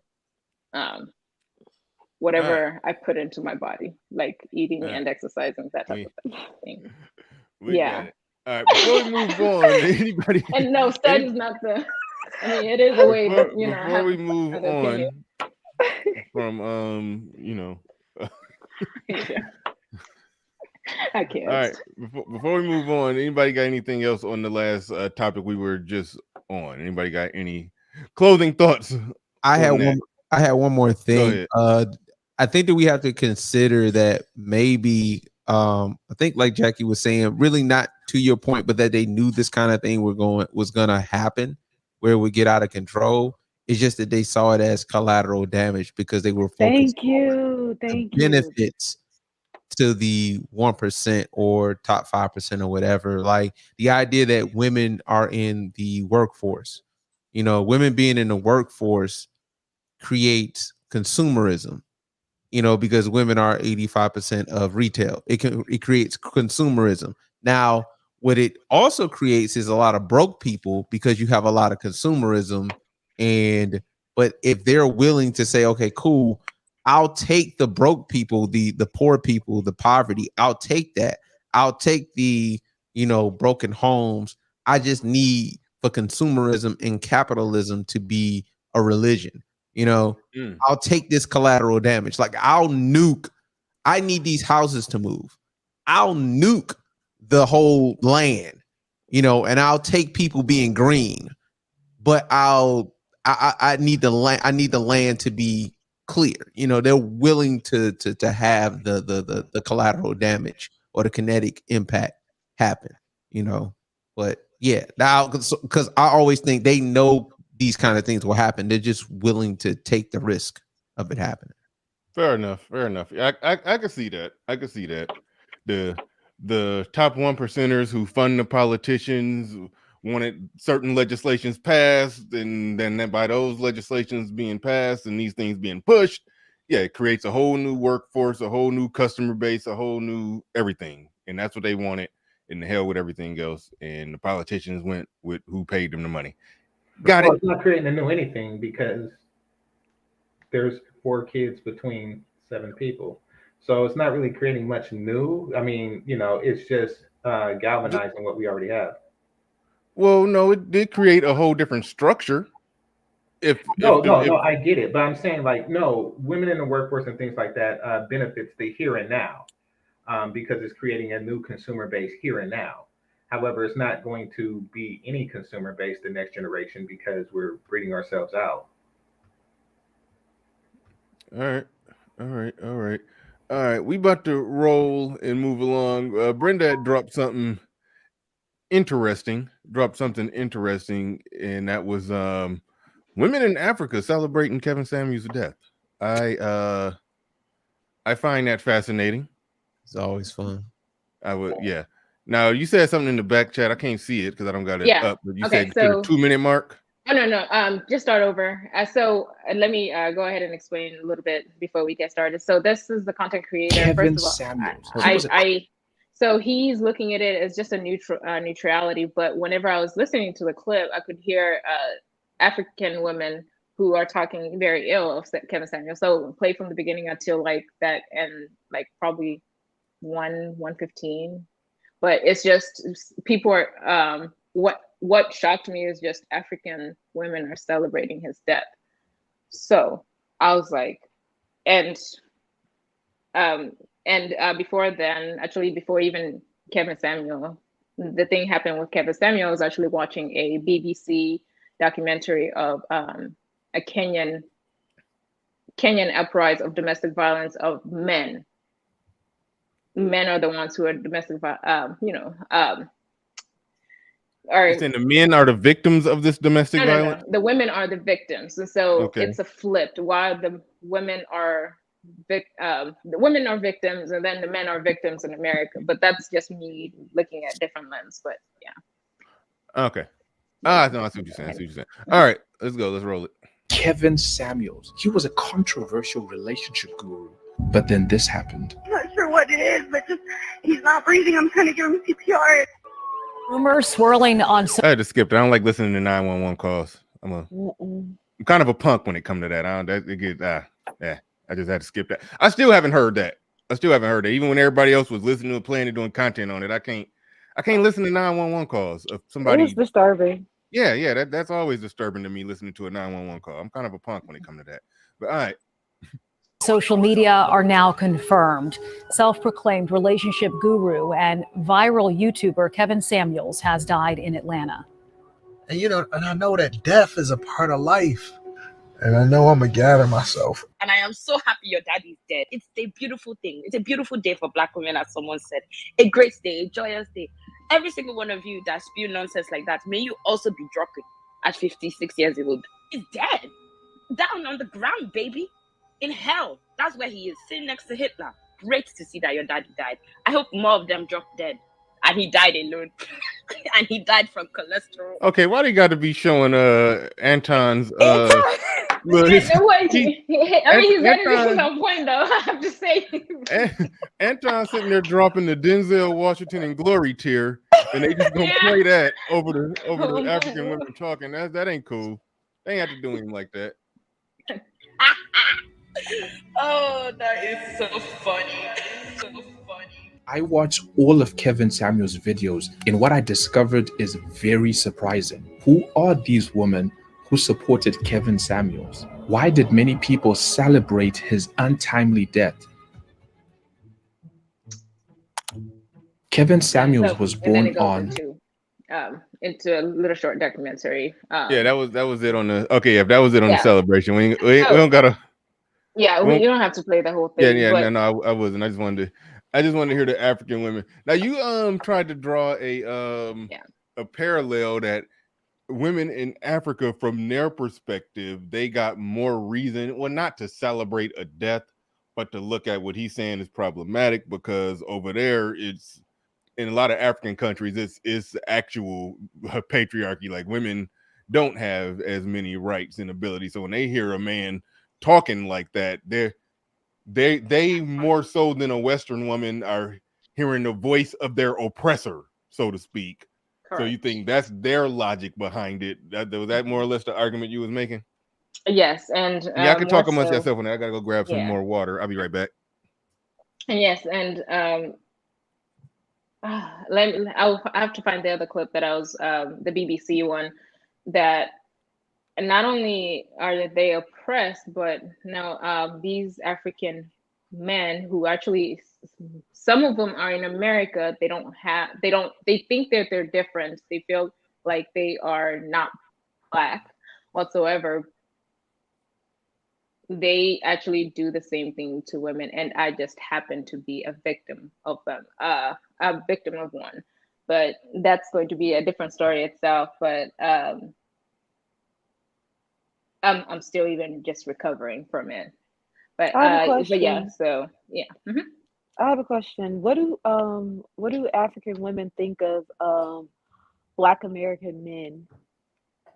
Oh, they hate them. Whoa. So they don't like Black American men, but they don't like Black American men. Why? Well, if I may interject, I only want to explain, but just well, if I may interject, in my experience, for feminism, I'm confused. They look at them as less than. They don't know anything. They intellectually degrade them, and it's, let's just say, I don't even know what to call it, racism or prejudice, but bias. It's a real thing in the African community. But that's why I ended up even starting to not associate myself. But my forehead always gives me away. So it's You got an African forehead? Well, I sure do. Let me ask you this. Your last name gives you away. If it wasn't for my last name, for somebody randomly, I practice my English so that I have a Southern accent, and also I have a proper English. So I practice really hard to get rid of my accent more than anything. But it comes in and out. I just don't. Whenever I'm mad, it comes out. But yeah. So Brenda, do let me they ask you this. want do they want It's a lot feminism? of bullshit you can get rid of, but not the accent. I mean, anyway. It's called acting. But yeah, go ahead. All right, go ahead, Jackie. Thank you, Go ahead, or Jackie. Jackie. So do they want feminism though? The African women, do they want that? And so I wish Annette was.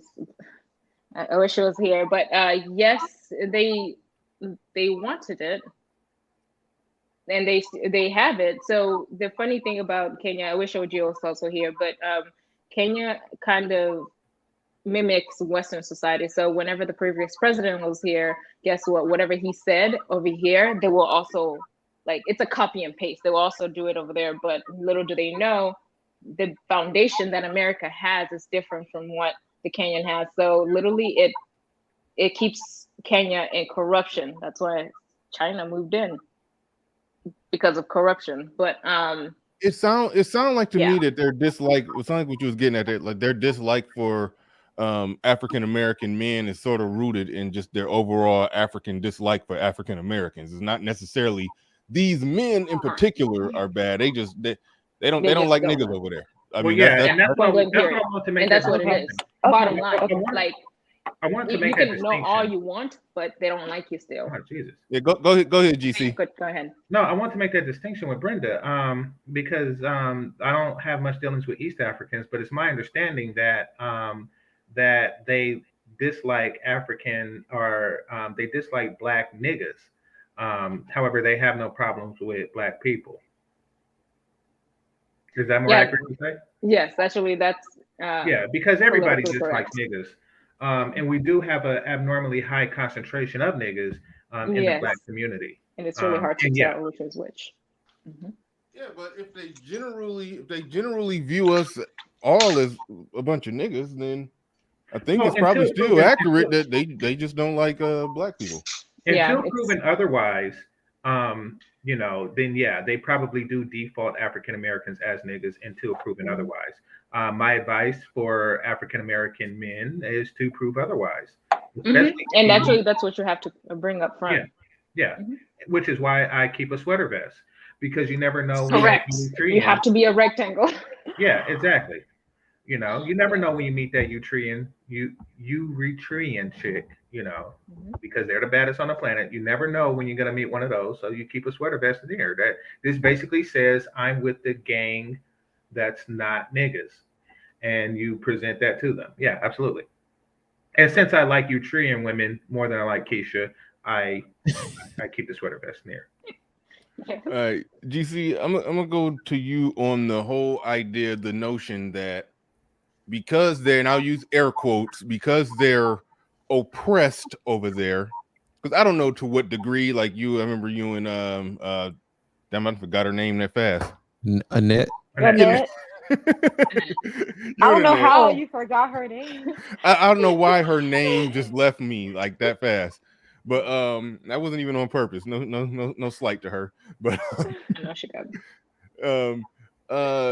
even though, when she was talking about all the oppression over there, it came down to some African fistula stuff that only like 0.000000001% of them suffer from and stuff like that. So is your position on that when they hear a black man in America speaking the way Kevin Samuels is speaking, in their mind, they're hearing their oppressor, and it's not that it's justified to think that it's okay that he it's never okay to celebrate a death, but do you recognize sort of the point that Brenda was making, that they hear a man talking like that differently than how a Western woman should hear it, where a man is talking like that in a country where they are free? Like they could say, fuck you to that man, and they could, if they get into a situation with him, they legally got advantage because the court's going to side with, her over him. So it is a different dynamic in the West, but over there where women don't have that dynamic, do you recognize that, they see somebody talking like that differently than a woman in the West? Well, what Kevin Samuels does is for the men, basically, he introduced them to their value, because a lot of men are separated from knowledge of their value.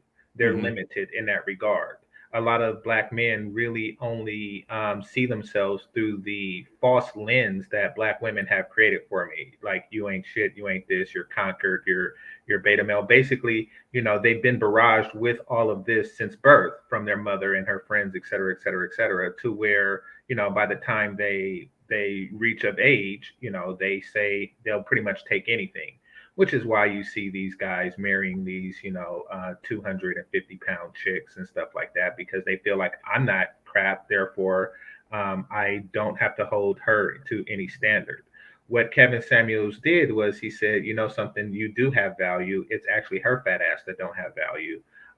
Or he basically gave a proper appraisal. That's what he was good at, rest in peace, though he may. He was great at giving appraisals to both men and women.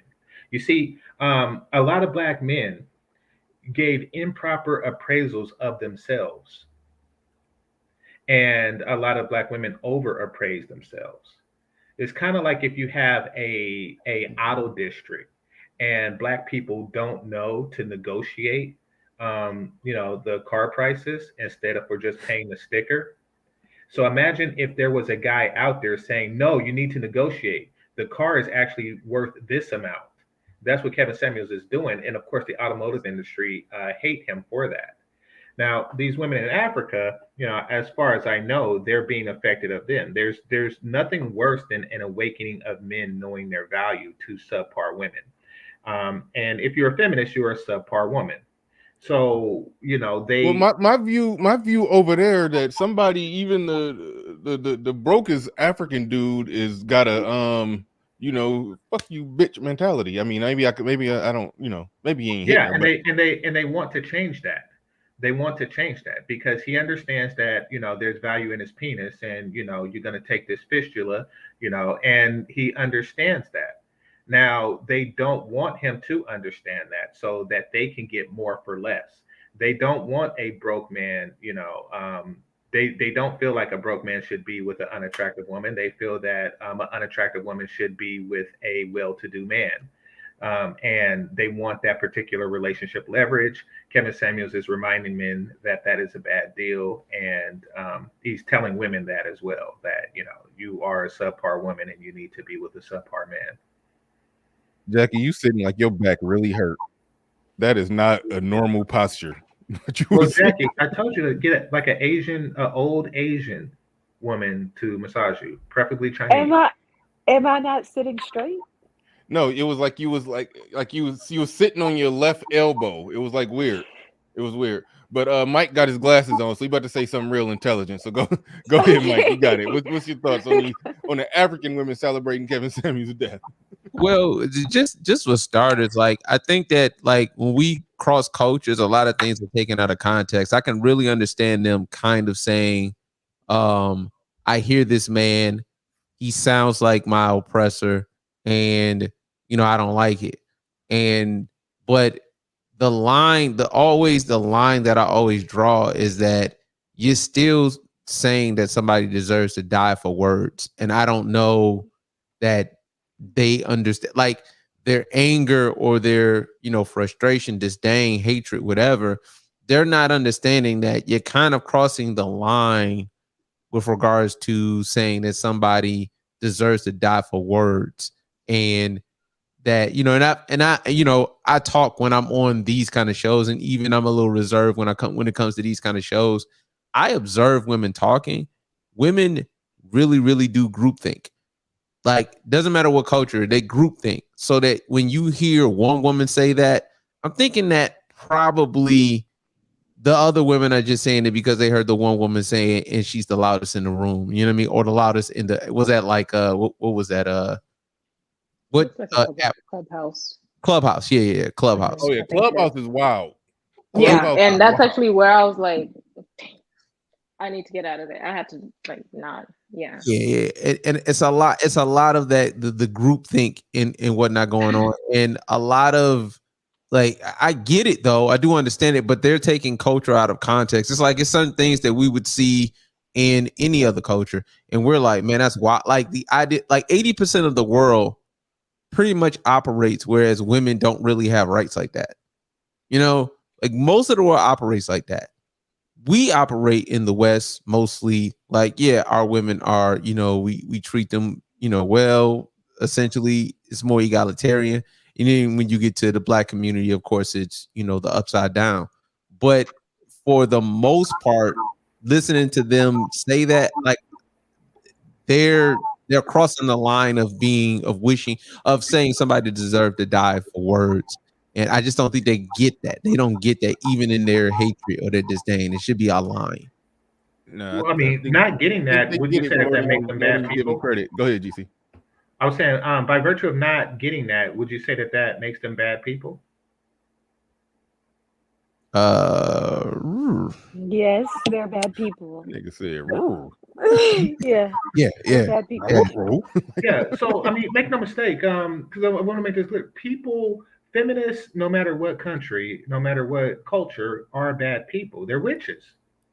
They're witches. They're succubi. No, honestly, in a very literal sense, they're witches. Because is that a total? Real quick, GC, is that a topic that a whole show can get done on? Because I heard somebody say that the original people that were called witches, they were basically feminist. Yeah, that's in Salem. Yeah, they were feminist. I mean, and it's not just Salem. Like anywhere, witch trial, like they can. If you could fill a whole show on that, then we'll do a show on that. No, I don't know. It's not really a whole show. It's not really much history into it, because but basically they did call feminism witchcraft, because your words are spells that are being placed on younger, more impressionable women. Now they use magic to kind of like garner everybody into being comfortable about what we're about to do to these bitches.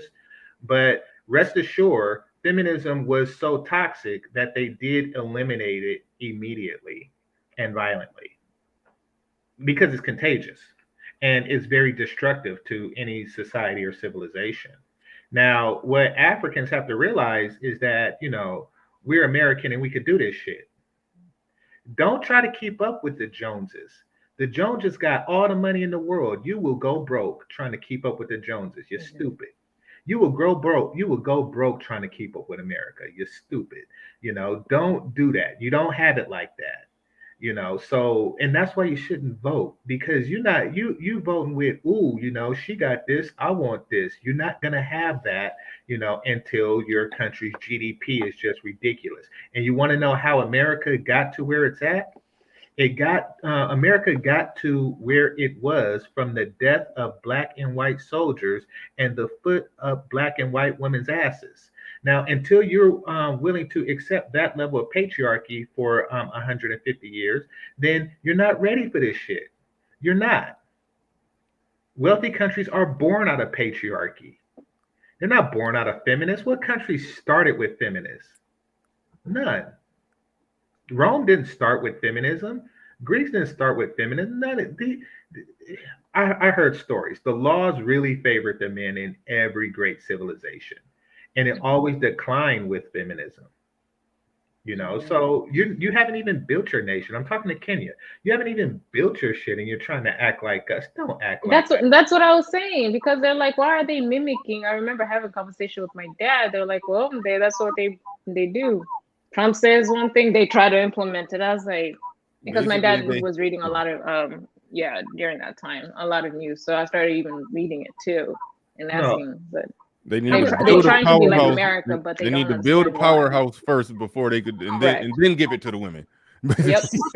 And they're just in delusion, unfortunately, but that's how, and everything will have to start with groupthink, like implementing a seed. But the seed starts from with the thought process. But this really shows, social media has already blew it up. It's really hard. But this really shows that women don't have foresight, because you said that they want feminism, but they complain about niggas in America. I mean, there's a reason why there's niggas in America, and part of it is because of feminism. They're not showing that correlation. No, because nobody is actually telling them that, because white media had invaded. I mean, until you come over here, that's when they're like, oh, everything that I was seeing on TV is not what it is. Sure. Not really at the bottom. And below the bottom, I would even say, like, we're in the negatives. Television doesn't make that correlation, Jackie, between niggas and single motherhood and feminism and stuff like that. It don't. And that's why they blame everybody. And you see, here's the thing: the television is the media. It's the tool. It's how witches get their message through the masses. It's no coincidence that men who travel bros of all races, tend to find best comfort in places where the women don't speak English, because they are not as influenced by westernized television and things like that. Like the Western influence is spread through, its media. And I've seen some of the Nigerian movies and South African movies, and it's crap, and they're stupid, and they're long, and they're boring. It's awful. Hey, Nigerians, they make bad movies. Yeah, they do. Like the that shit is Nollywood. Yeah, Nollywood movies. They're awful. They're either So too bad. damn religious or too damn feminist or both. Yeah, And it's extreme to extreme. yeah, There's no exactly. between. Exactly. It's ridiculous, and they're awful. They don't need to be making movies. See, don't make crap. Stop trying to be like us. Be like China in the sense that they're not being like us, they're being like themselves. What's that movie? Squid Game was a great movie. That was a great movie, but what Nigeria does is they try to make a Nigerian version of American movies that already exist or existed 40 years ago. Like, do you want to see Nigerian Lethal Weapon? No, I don't, jackass. Man, No, I saw I like a Nigerian Spider-Man movie. Like that shit was so low budget. Oh, like, man, It's like, just I gonna could come up. Hey, Nollywood is still trying, and I mean, but what I'm saying is, do yourself, do Yeah. you. Don't try to do us, because if you do us, you'll fail at being us. but if only they knew, because like, look at Netflix series. They already started launching like what is it called? Nigerian Housewives or something like that, in their own way, but the acting. That's not an original idea. Exactly. So now they're doing copy and paste, but they will continue doing copy and paste. That's what stupidity is. Like, make up your own stuff. Like people They watch can't. anime because they like anime and because it don't exist here. And that's their Japanese own stuff. The Japanese said, you know something, I'm going to make my own stuff, and I'm going to have Americans emulate this. How many American ninjas are there? Teenage Mutant Ninja Turtles, that's us emulating them. Why don't Nigeria do that? Because there's a strange envy that they have going on with the West. Weather in the building. That's funny. Weather in the building. But Weather in the building says African women allowed Mike Oliver to infect them with. See, I didn't read that. I didn't want to have that up there on the screen for that long. But African women allowed Mike Oliver to infect them with HIV, but they decided to draw the line at Kevin Samuels' words. Interesting point. Though. That fair point. But shout out to you. And you sent another one. That I'm trying to find. Shout out to Weather once again. He says they hear their oppressor in Kevin Samuels while their actual would-be oppressor, China, continues to take high-value resources from the continent. Yeah, very, very, very well said. Very well said. Yeah, I think I'm coming over to GC side. Women don't need to vote. Yeah. Like, because it's so money controlling right now. They just don't. I'm They don't like, get it. They don't. No, get personalized, women Jackie. on the Say spectrum. you need to say, I don't need to vote. As well as the rest of womanhood. No, I agree. Well, I need to get. Yeah. Yeah. You need a man first, and then you don't need to vote. Exactly. That's what I need a man first. Then I don't need to vote. DC in the building says, hey, do we have dates for the meetup in Houston? No. As far as I know, no. I know nothing of that. No, nothing of that. Shout out to you. Appreciate the super chat. All right. Let's see. All right. This is another thing we'll get into on this one. And this one is going to trigger Game Changer, so I'm doing it on purpose. Uh-oh. So hold on, give me a second. Wait for it. Okay, here it is. Dun dun dun dun dun dun dun dun dun dun dun dun dun dun dun dun. Why won't it do what it do? Okay. Let me do that. Let me make sure it's refreshed. Now go. Okay, hear me out. Being homely is a blessing from God to block you and protect you from pookies and ray-rays. Unhealthy men are superficial. So if you don't look good. Well, I like the way they cut her off. The problem with that statement, the problem with that statement is that Pookie and Ray Ray tend to be with the more homely women. Pookie and Ray Ray, as a culture, tend to go for the lowest hanging fruit. No. She's saying she needs to be homely so she could attract you in your sweater vest. Yeah, no, that's her argument. No, I'm saying it's the opposite effect. That's the problem with her argument is that Pookie and Ray Ray tend to go for the more. Is really what she's doing by being homely, and that's not her fault.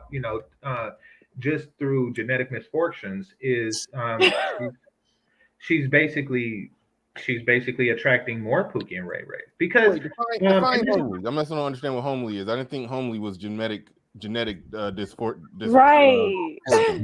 More the way you dress, your hair, glasses, things of that nature. Oh, I thought homely was just an unattractive woman. Well, I mean, also unattractive as well.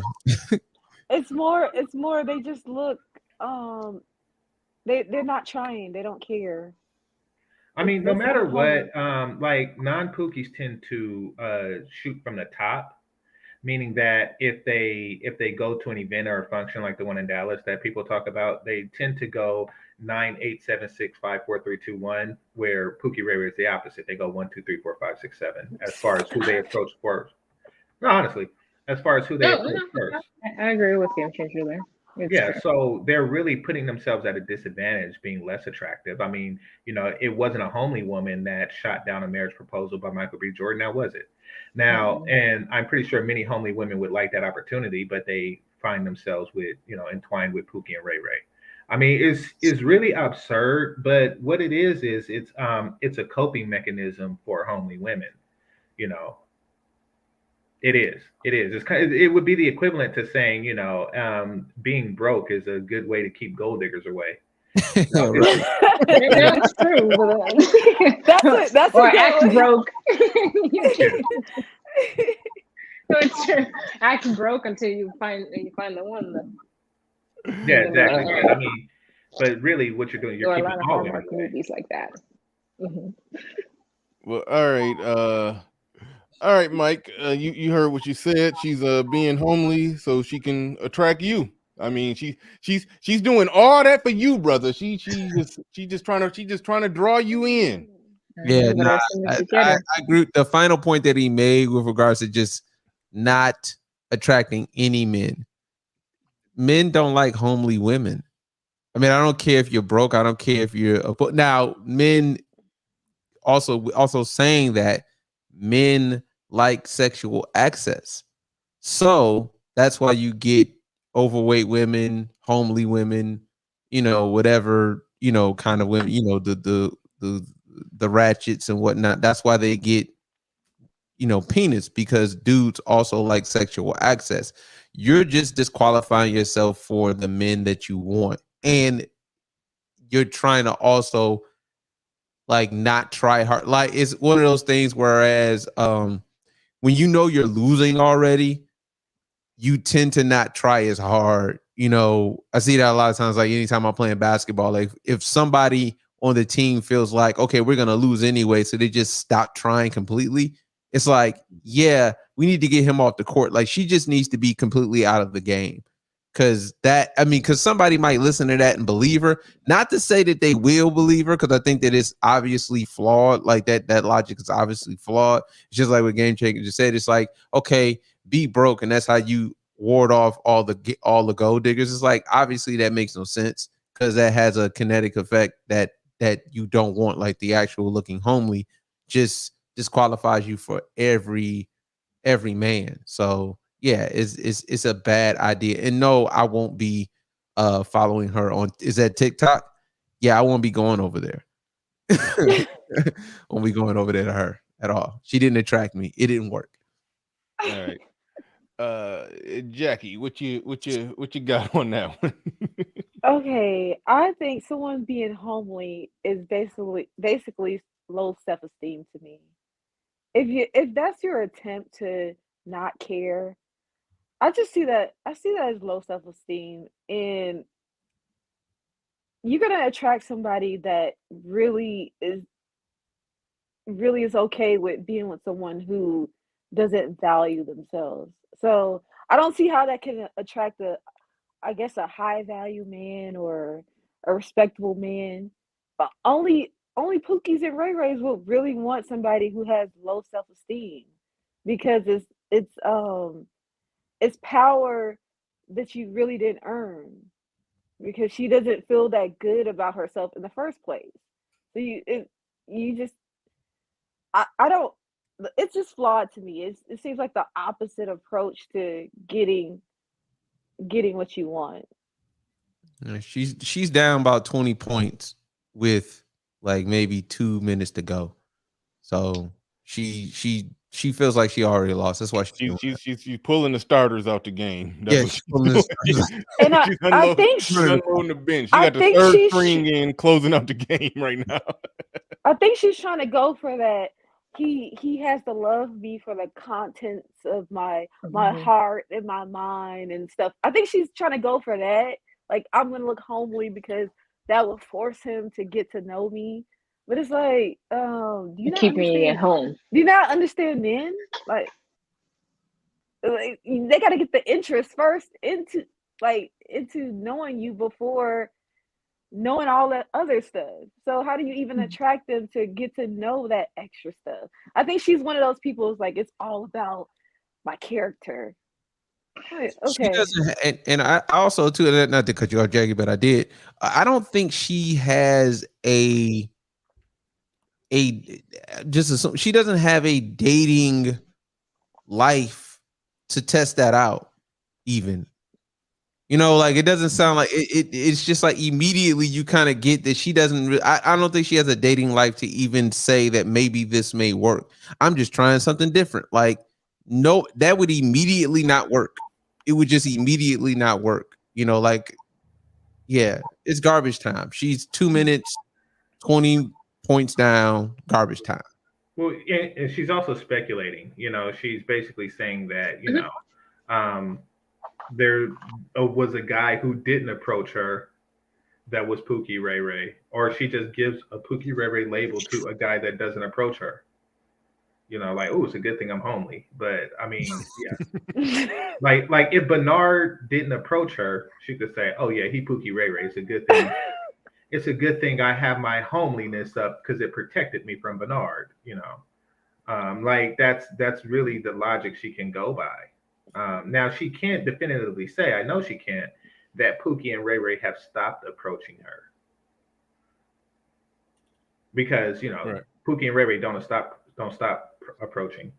They don't. I mean, I just got approached by a 19-year-old and I was looking crazy. So I mean, it's not gonna really stop them from talking to you, even if you look homely or look a mess or whatever. They're still gonna try it out. Mm. You left the house looking homely that day, though, right? Well, I was working out, so that's my excuse. That's proof right there. Yeah, you left the house looking homely and got approached by a 19-year-old Pookie. So that's one data point that looking homely don't repel the Pookies. But go ahead, Brenda. Yeah. So looking homely, I equate it with laziness, because actually high character, high value men are looking for a woman who can get their hands dirty in the sense of doing whatever they need to do, independent. They actually are looking for independent women in the sense of being able to take care of themselves And by the time they get together, they're in an interdependent relationship, which means I'm depending on you to get this and this and this and done. And I'm depending on him to get this and this and this done. But if you're homely, that means you're going to be keeping the home. I hope that's what she means, because keeping a home is actually a lot harder than it looks. That's not what she means. I know. I used to watch Gypsies all the time. Real quick. What you say, Jackie? Keep their, yeah, go ahead. What did you say? No, I said that's not what she means. Keeping a home, that's not what homely means to her. Yeah, it is what I quit paying attention. Yeah, so, because keeping a home, like homely and keeping a home are two different things. Yes, because like if you're at home, you better be like, Gypsies keep their homes so clean because they're always working for the women there, and they have to keep on cleaning because if any speck, but they do have the checks and balances with other women who come to your home, and then they see dirt, they start talking about you and they start shaming you of how you don't keep a home. Used to watch Gypsies a long time ago. You said Gypsies? Gypsies, yeah, the ones in TLC. Long time ago, I used to watch it like religiously. That's how I kind of understood the idea of keeping a home. Let me ask you this: why did you say you said men like an independent woman who can stop being independent and become interdependent once she gets with him? Where did you garner that one up from? How you figure that? Dr. Miles Monroe. What is it called? Dr. Miles Monroe. I think, yeah. He's a preacher. He's passed. He passed away, but he used to. I was actually listening to a couple of his preaching and his analogies of what a marriage is supposed to be in the kingdom. And so I'm kind of looking at it as a biblical perspective, because people have, I believe, in this society, people don't understand what independence actually means.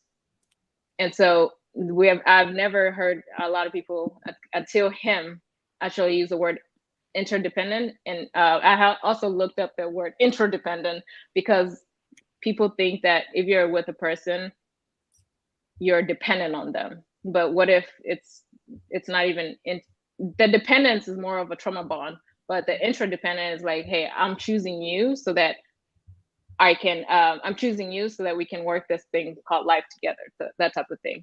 But a man is actually choosing a woman to help and aid in his purpose, type of thing. But the woman has to be, it's under submission though, which is a whole different topic.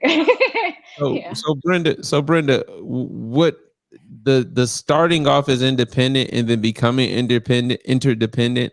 The flaw there is that the daughter of a man is to be under the protection and guidance and direction of her dad up until she's given away to her husband, so she's never independent. Correct. So men are not looking for independent women. No. They're looking for women who are under the authority of a man. So like that part again, but listening to you say that and not that you're not homely, but you're doing the same speculatory talk that girl that the clip was doing. It's like you listen to the whatever. I mean, like you said Reverend Miles. I forget. I don't want to be Dr. Miles. Dr. Miles. So, listening to that, it's like you don't go from being independent because you have like an apartment and a car or whatever, and then say now I'm going to be with a man. That's not what men are actually looking for. Like the way that it's supposed to actually work is you go from one protector to another protector. That is correct. Genesis. Yeah, for the rest. And so I did make a statement on the chat, and Game Changer, I even caught it. But I had said that actually true independence, women don't understand where true independence actually come from. And I was talking to my man about it. And because I realized, he got upgraded. He got upgraded to your man and not your significant other. Yeah. All right. True independence actually comes underneath a man's authority. True independence. Meaning, yeah, I'm always going to be under my dad's authority until I marry off to another man's authority. But so my man has started. Whenever I started vetting him, my dad started also vetting him, and my mother or whatnot. But true independence only comes from a man. Point blank, period. Because the society will never. If your society is a man and you females think they can do whatever they want, they can post OnlyFans, and then they think that men can accept her the way she is. It's not gonna work. Nobody like behind the camera, like forcing you to mention OnlyFans. Like you don't have to keep Right, she's bringing that getting up. We forgot all about it. Yeah. You just keep going. You just can't get OnlyFans out your mind. You just go on and do it just so you No, get it out your I system. usually like going to extreme anyway. but no, women can only gain true independence under a man. That's why. What's her name? The woman who went viral for loving her husband. And she's smart. She's intelligent. Like she was in the military too. Like they have the same. Femme sapien. Yes, her IQ is his IQ is up here, and so is her IQ. But she's like, look, I don't have to try that hard. All I got to do is just be a kind human being. I just had to be. She started playing that role, but only after she realized. But she was married before though.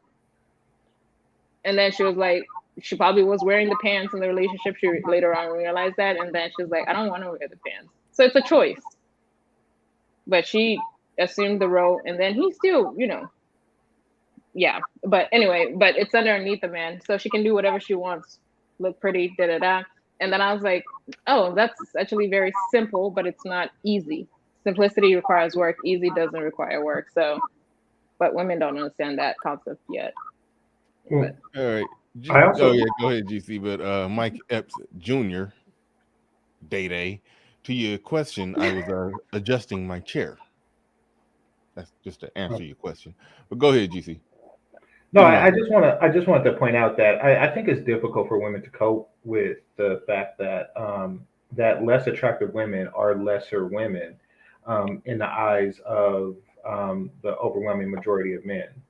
Because it is very difficult for a person to embrace their inferiorities, and that's what you're going to have to do, especially when it's something that you do have control over and you can change.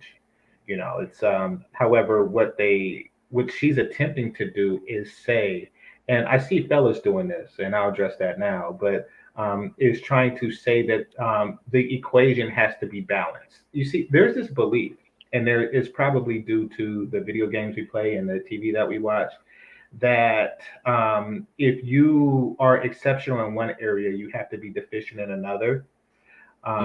And vice versa. If you're deficient in one area, you have to be exceptional in another, which is why you have the trope of the bimbo or the dumb jock, somebody who's athletically capable, however, they're dim mentally or something like that. A person can't be both beautiful and smart because that would mean that all people aren't created equal. And then also on the opposite side, a nerd has to be frail and weak, and socially awkward. However, to be exceptionally intelligent. So it's these things. So a homely person feels that there has to be some type of, divine balance to where homeliness is not a blessing, or excuse me, not a curse. It's a blessing because we are extremely capable in another area, or we are extremely invaluable in another area. But the truth of the matter is, I mean, this is to all the homely women of the world, is that you're far less valuable than beautiful women. And not by a little bit. I'm talking about you're extremely less valuable than beautiful women. And the numbers show it. The way beautiful women are able to get money from men versus the homely women is just substantial. Like, my crush, Kelly Stamps, She said she makes like $60,000 a month or something like that, just by being her and just by doing those YouTube videos. You know, homely women, even if they were to make that amount, they have to like do stuff. They have to like juggle, or they have to, you know, Juggle. well, they have to have like a gimmick. They have to have like something interesting to Something watch. going on. Yeah, To exactly. work with for a man. Well, I mean, for anybody, they have to have something Yeah, interesting. point They blank actually period. have to have, you know, either a good topic, a good review, you know, or whatever. It's more difficult for an unattractive woman to make a fan base, and that's because she's lesser of a woman. And even still, even if she were to make a fan base and do whatever have you, it's still there still breeds the question that she would do better in her particular skill set were she attractive. See, make no mistake, being an attractive woman is a spade in the game of spades. It beats all other things. You know, it simply does. A lot of women, particularly the homely women, they don't want to believe that. Now, I want to address the men.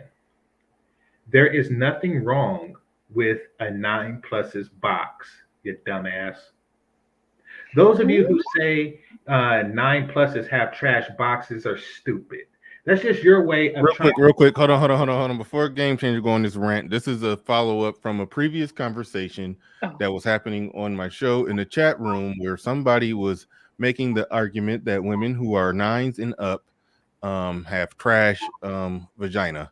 And that's the backstory on that, and that triggered Game Changer. And I think we talked off the air about that, and he was real triggered then. So he's gonna sound off about it. I just want to get a proper backstory so y'all won't think he came completely out of left field with this. Yeah. Go ahead, Game Changer. You got it. I was like, huh? Yeah. No, that's their way of trying to equate the formula. They're trying to say all vaginas are created equal, and if she is a 9 plus, then her box is trash. That way she is equal to the 5s that I'm used to fucking. No, she's better in each and every single way. You know, that's why she has the higher number, because she. Wait, her vagina is different from the 6? It makes no sense. That's why it's stupid, Jackie. You see, these are the niggas that think that brown M&Ms is more chocolatier than green M&Ms. They're stupid like that. No, there isn't a gene that makes a woman attractive and her box trash. That's just crap. Right. That is a crap philosophy. You know, you make it up to cope with the fact that you fuck more non-9s than you do 9s, like every other man on the planet. I get that. You know, like, you know, it's a coping mechanism. So you can get with a homely chick and say, you know, oh, her box is great because she's not a 9. No. If she turned into a 9 tomorrow, her box will still be great. So let's not go there, okay? You know that you are trying to balance your penis. You're trying to balance the scale for the sake of your penis, so you can feel more comfortable with the life of not fucking 9s. But the truth of the matter is the 9 box is just as good as every other box, except for the fact that it's attached to a more beautiful woman. Yeah, I was gonna overall better. Making her overall better. I was gonna get a little graphic with it, but I'll just stick with what you just said. No, go for it. Go ahead. I mean, maybe the 9's box is trash because she's not attracted to you. She can't get. Why is she giving you box if she's not attracted to you? The six box.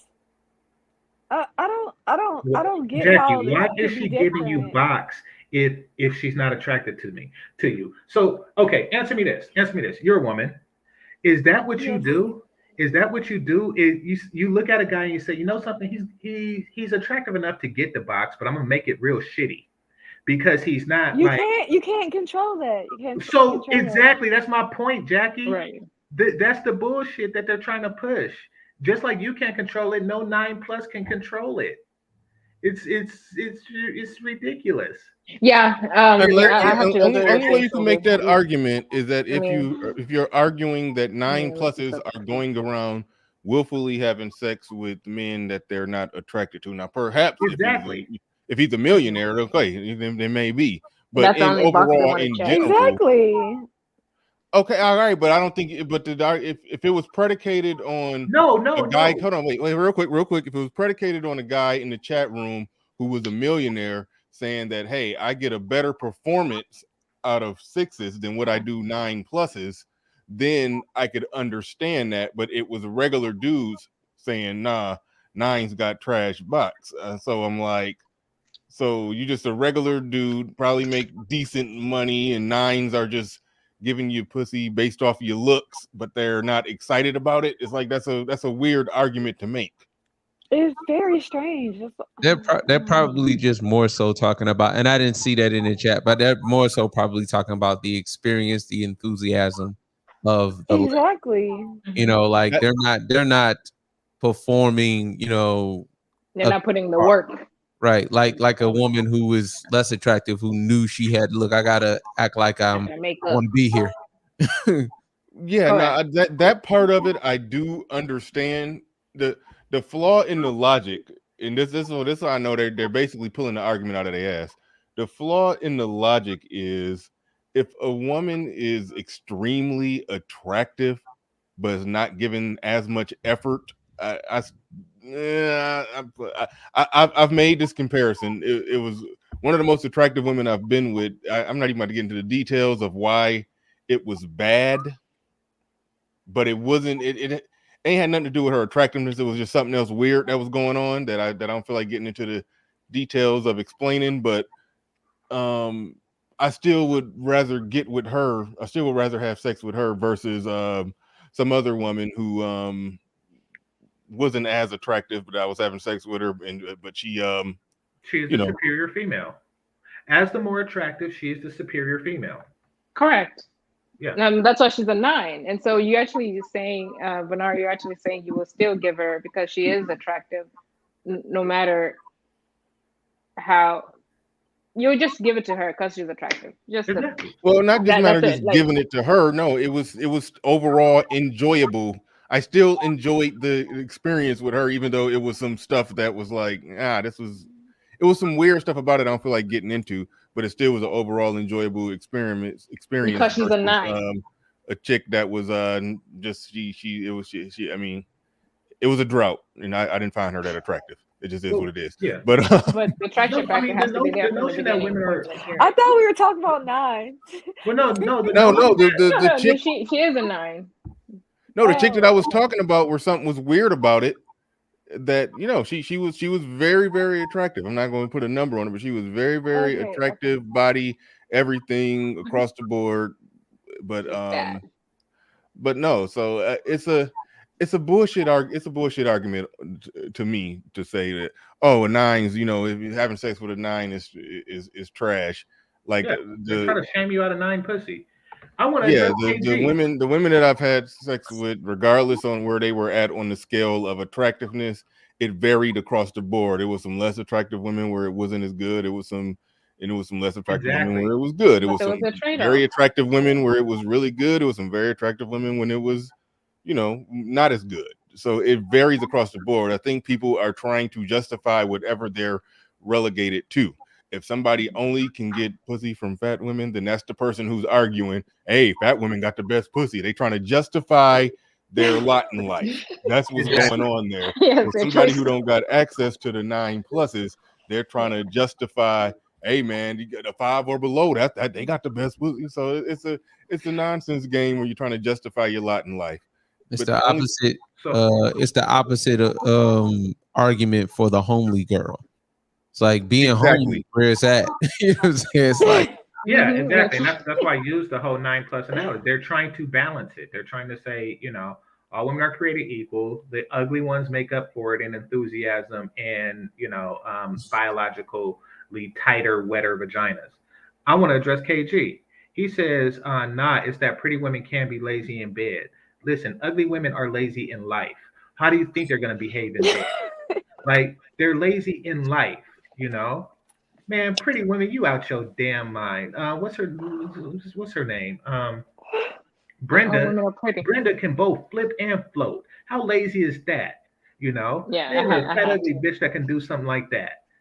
These chicks, pretty women, they be at the gym and they can have that ghostly outline of the six pack with the belly ring and stuff. What you think they do in bed? You think that they be on the treadmill for 8 miles a day just so they can lay their ass in a starfish position? You out your damn mind. No, no. Attractive women are spectacular.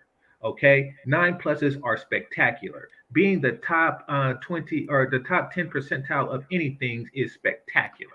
Make no mistake about it. Yeah. And And I with do what Gifter wonder if said, the people that were do saying both. that, I don't even know if they were talking about performance or were they talking about just the filling of the box. If they were talking about the filling of the box, you know it's they on some absolute bull. If they're talking about performance, I mean, I understand that there are varying levels of performances from different types of chicks, but but wouldn't I wouldn't that sort of gives the impression that you're getting women that are giving you sympathy vagina. Because like exactly as if nines are just passing out sympathy sex like that. Like that's what the it thing. sounds like. They can be lazy sometimes. I've never like in my life, you're not gonna be lazy over here. This is not you're not gonna be lazy over There's here. there's no room to be lazy. Well, I mean, men behave that way, like because there are women that I hate that I would still have sex with, but I would take an extra effort to make that shit horrible for her. You know. But I've given out we some do it. We sympathy do it because the vagina sex is the before. reward. You know, women. There is no reward in having sex with a person that they hate or or whatever. You know, but take right quick, Jackie. Take Janaea Moore, for example. I hate her because she's a feminist. But yes, I would have sex with her, but I would take an extra effort to make it horrible. Now, women All right, don't. we got something more important on the table. We got to know Okay. why did you give out some sympathy sex? I mean, the person was so nice. I just wanted to give them a win. Oh, you're so sweet. They were so. You see, Jackie's sweet. That's the thing. Jackie's a sweetheart. Oh, But they were so ugly. I just was like, I feel bad because they're so nice. But you so see, he simped his way into some pussy. That's nice to know. That hey, Wait a minute, Jackie. Are you saying did you give him trash pussy or did you give him the same quality pussy? Great question. I plead the fifth. I don't know. No, see that's the part. And then okay, so now what you're doing is that not necessarily saying you're proving the guy right, but that's what I'm saying. Like it would only be sympathy vagina that wouldn't get as wet. The performance would be low. You're just trying to like, okay, you are a nice guy, so I'm gonna give you this whilst so I don't feel bad on the other end. Even though it's that was bad. You should have just not been around the guy, by the way. As a no, you know, what was he? What she's saying is far worse, brother. Yeah, but she said what she's saying is that the guys who feel that way only receive sex from women who think that you're nice and ugly. Well, like the only 9 sex you got was from women who find you ugly and nice, and so provided that the sex that she gave dude was trash. Was this like a friend zone dude that was hovering for a minute? No, it wasn't. It was a guy that I was talking to, and I was trying to look past the look because he was so nice. So you liked his personality. So you're not attracted to him. Yeah, I wasn't physically but you had attracted a connection to him. with him. But he was just so nice. Oh, that's not really sympathy sex if you liked him. Yeah. No, because I wasn't really turned on. No, just because you're not physically attracted to a person, if you like him, that you just happen to have been with the person that you're not physically attracted to. You gave a guy a chance based on his personality, and you wanted to see if you could make it work and build up to it. And I was trying to see if I could like grow attraction, and then I realized, no. I think it's there on attraction is actually you should know immediately. It's there. Yeah. I don't like. Here's what I care. Here's what I consider sympathy sex. Okay. Jenny and Forrest Gump when Jenny was in college and she was taking her clothes off, just casually, and then she looked at his reaction. She was like, "Oh, has she never been with a woman before?" That's And sympathy sex. yeah, exactly. And that is sympathy stuff right there. That's what I consider that, especially since she wasn't considering having a relationship with the person. Yeah, I don't. What Jackie did, I never like when women try to experiment with themselves on how good a person they can be by choosing a guy based on his personality at the expense of the actual guy.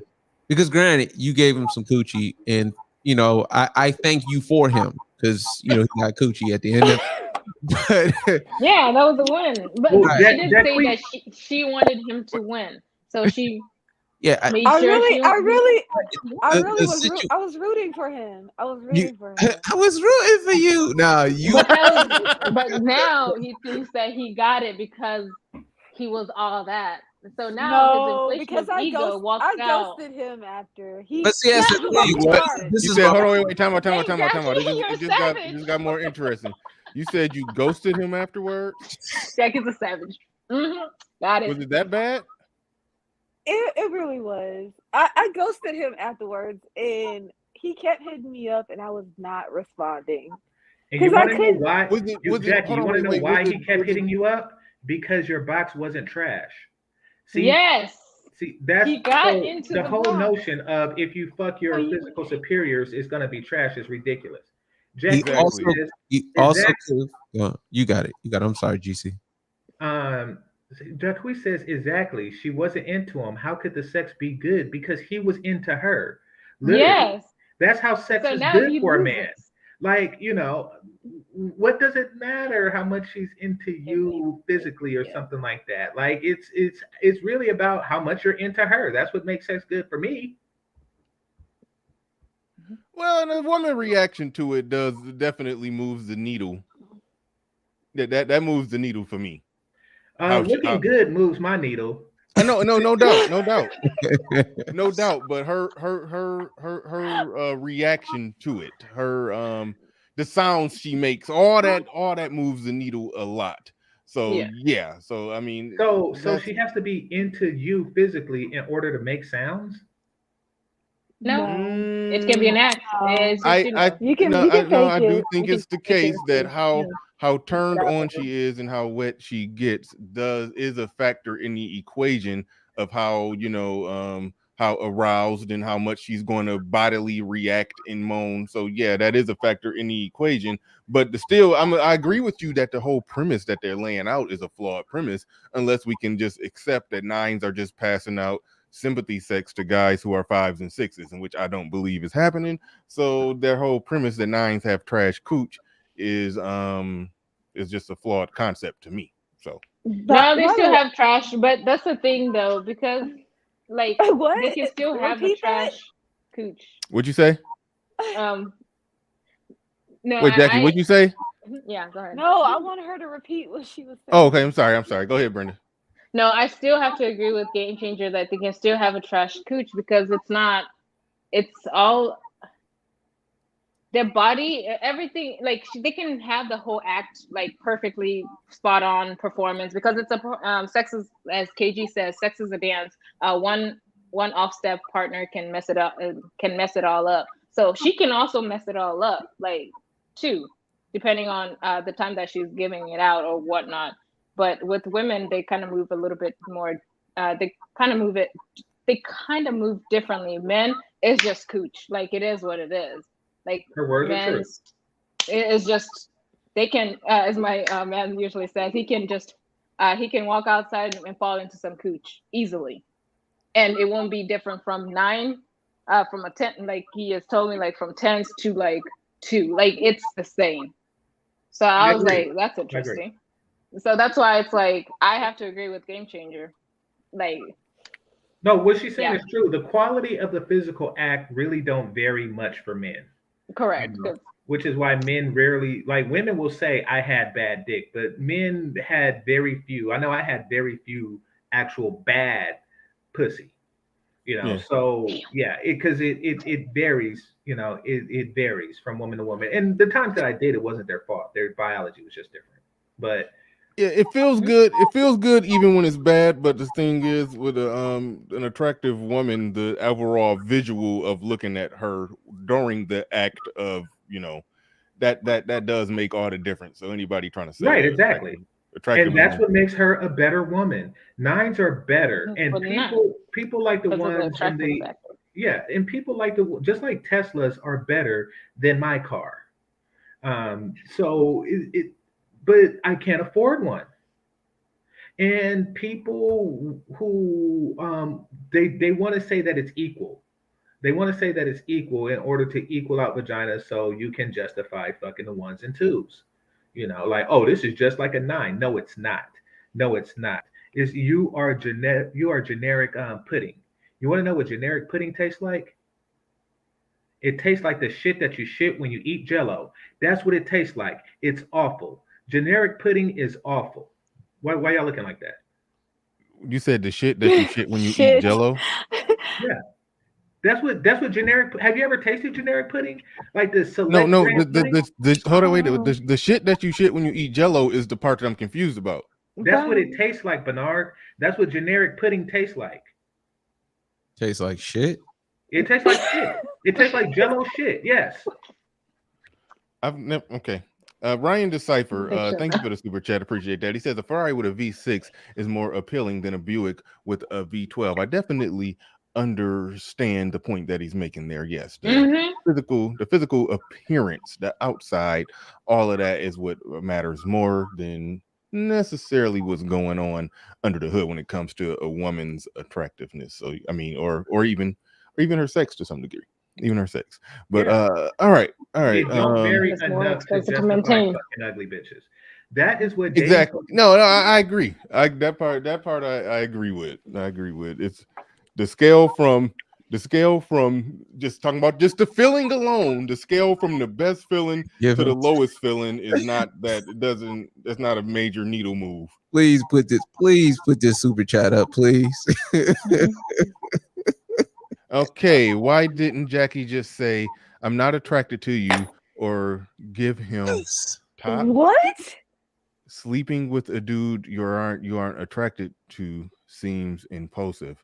But giving him top is not impulsive though. Giving him top is pretty impulsive. But hold up. But I agree with his question though. The second part I don't want to agree with. The second sentence, but why didn't you just say I'm not attracted to you and just not give him any, or just top him off? Because why are y'all doing this? Well, I don't want to hurt his feelings, and I thought maybe since I goodness. like his personality, like I can She's a make savage. I can make it work. But I'm not hearing. Wait a minute. I'm not hearing what y'all hearing. I'm not hearing that she made an impulsive move. I'm hearing that. Yeah, no, she thought everything through. She did. Yeah, I'm hearing that she really liked him as a person, so she tried to get past the fact that she wasn't as attracted to him, and maybe thought that over time and shared experience and sex, that it would just grow and evolve, and it'll be a thing. I mean, she actually tried. I don't see nothing wrong with that. I don't see nothing wrong with a chick saying, you know what? I mean, this is tropes of something that we talk about. Let's just say the type of dudes that she was physically attractive to were assholes. So let me get with this guy I'm not as attracted to, but who's a great guy. Let me actually give it a shot. Let me see if it'll work. It didn't work. Okay. Go back to the assholes. Yeah. It's like that's now come on. No, so I look at it as that would happen. I mean, put it like this: it's more impulsive to have sex with a guy that you're more attracted to, who personality is shitty, but you're attracted to him. You know it ain't gonna go nowhere. You know it ain't gonna amount to nothing, but you're attracted to him, so she has sex with him. I think that's more of an impulsive act than having sex with somebody that you're not that attracted to but has a great personality. That means you thought about it, you made a calculated decision. Let me try. She tried, it didn't work. I don't see nothing wrong with that. I think the moral of the story is that if you're a very ugly guy and you're really, really nice to Jackie, no, that doesn't mean I'm sorry. I mean, listen. Okay, I'm I'm not gonna poo-poo the I'm notion not really. that I'm not I'm not gonna superficial hold on like that. real quick. Hey, hold on, wait, time out. As men, we can't poo-poo or shit on the notion that an unattractive guy who's genuinely, I'm assuming that he was genuinely a great guy. We can't shit on the notion that an attractive woman gave a guy a chance based off the fact that he was a great guy. We're not gonna shit on that. That's where we get on that. Now we're hating on the less attractive guy who's actually a good person. Why are we hating on him? He got his win. He was stalking her afterwards, so it didn't work out. He was damn near stalking, but he got a brief win. He wasn't stalking. I agree. No, I agree. Let him let the unattractive dude who was 5'4" with man boobs that Jackie gave a chance. Let him. No, he actually was in great shape. Like he was 5'2", man boobs. So cockeyed attraction it, was there immediately. had 3 teeth in his mouth. His face though. Oh God. He was a wonderful because guy. we're all superficial creatures. Let's not try to take the win away from guys that are great guys with wonderful personalities. Every now and then, that should be able to get you in the door. Every now and then. No, that's a good person. Genetically unfortunate, But I mean, it is a woman's job to be more pretty than a man that's handsome. Correct. I mean, do you want? It's true. That was over the top. That's how. No. But I think you're describing an Baker extreme created. gap. You're Women are describing supposed an to be extreme gap, and that use your best judgment on that. But I mean, understand that you're supposed Top to is meeting the guy halfway. Well, no, you're supposed to be with a guy who's uglier than you are pretty. That's just the way that works. Yeah, and actually, that's diplomacy. Top is diplomacy. Top is diplomacy. Who is? Wait. Top is meeting the guy halfway. Yes, he's ugly, right? Top him off and spit, but don't commit to the act by giving him the box. It's called dude. Okay. Because you super chatted like 6 times, I just gave you a wrench. That comment got me ready to take the wrench away. You know who that is, guys, whoever this is, they're an amazing person. They're an amazing person. It's Indigenous TV. That's who that is. That's Indigenous TV? Yeah. Are you serious? Yeah, that's him. Didn't you take the wrench away from him? I already took Indigenous. Okay, now Indigenous. I forgot why he lost his wrench. But you about to lose it again. See, this is why I stopped giving wrenches to people for super chatting. Because you end up giving people wrenches the weather. who don't need to have a damn wrench. I'm cool with Indigenous TV. I just know how he talks. He's funny. So I know this is him. Top is the man. That is good. Yeah. But Indigenous be in other chat rooms talking shit about me. So I see everything. I be in the clouds. And actually, hold on real quick. People be in other chat rooms. People be having wrenches over here, be in other chat rooms talking shit about me. I take their wrench and they come over here like, Bernard, what happened, man? Why you take my wrench? Keep the same character. No. Be diplomatic. Actually, to me, and y'all gonna hate that I'm saying this, that is game. I'm gonna use that. I'm gonna walk up to a Eritrean chick. I'm gonna say to her, a 9+, and I'm gonna be like, listen, I know you don't want to fuck me, but for the sake of diplomacy, suck my dick. I'm definitely gonna say that one time before I die. What? Yeah, so then he has to make it right. No, meet me halfway. I want to fuck you. You don't want to fuck me. Suck my dick. But I think that diplomacy. It is diplomacy. It is because it's a negotiation. You just negotiated. Exactly. Diplomatic. To me, and I could be wrong on this. I think a woman giving a guy oral sex, I think that's more of a give than the sex. I mean, she could possibly enjoy the sex, but to give somebody oral sex, you're just doing a favor and a gesture for him that ain't even benefiting you. So for somebody to I always look at it like if she just only give somebody head and don't have sex with them, she must really like them. She like them more. That's how I look at it. Interesting. Like she's just willing to just be a service object, a pleasure object for him without even getting any pleasure for her. Unless she's one of the chicks that I like that actually enjoy doing it. But anyway, that's another story. But that's another story. But yeah, so I don't even know how that's like a downgrade to the middle. That's like a elevate to the top, you know? Right. So with better diplomacy being, I can only put it halfway in.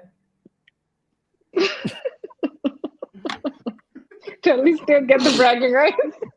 So, like, I walk up to the Eritrean chick. I don't know. This conversation got me into Eritrean chicks, and I say to her, I say, hey, you probably don't want to have sex with me, but for the sake of diplomacy, can I put it halfway in?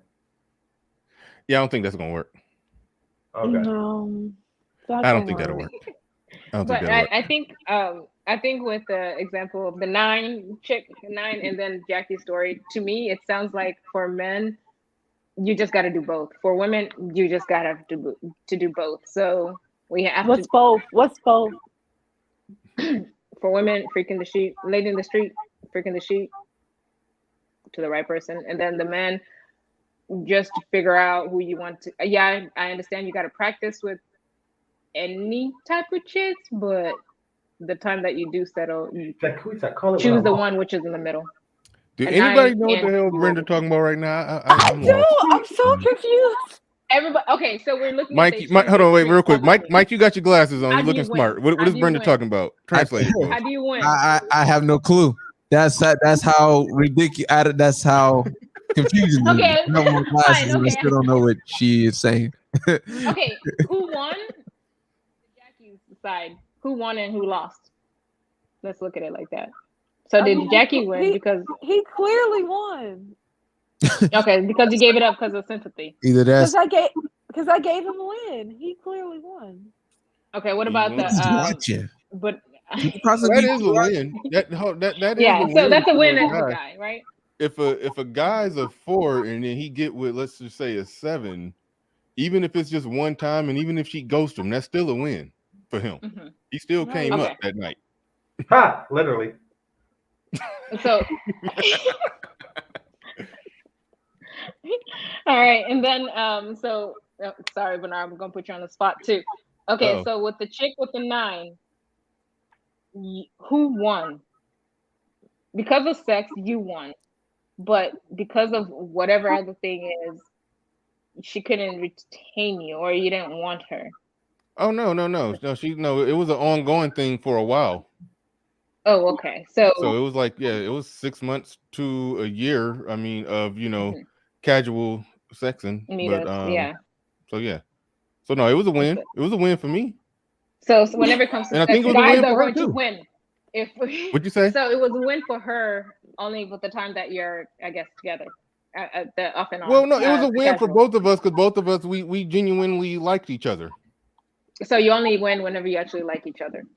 Yeah, I mean, we genuinely liked each other and we enjoyed it. I was just saying that there were some things about it that was unenjoyable, but still, just for how bad she was, it was still a better deal than a highly motivated 3. So I mean, so that's all I was saying. Okay. It's still a win. Brings up a good point. He says, I always winning in Medellin, like Steph Curry in the finals. So yeah. And that's probably because Medellin has more 9s. They have more 9s, and the 9s are more cooperative. Therefore, they're better women. Make no mistakes.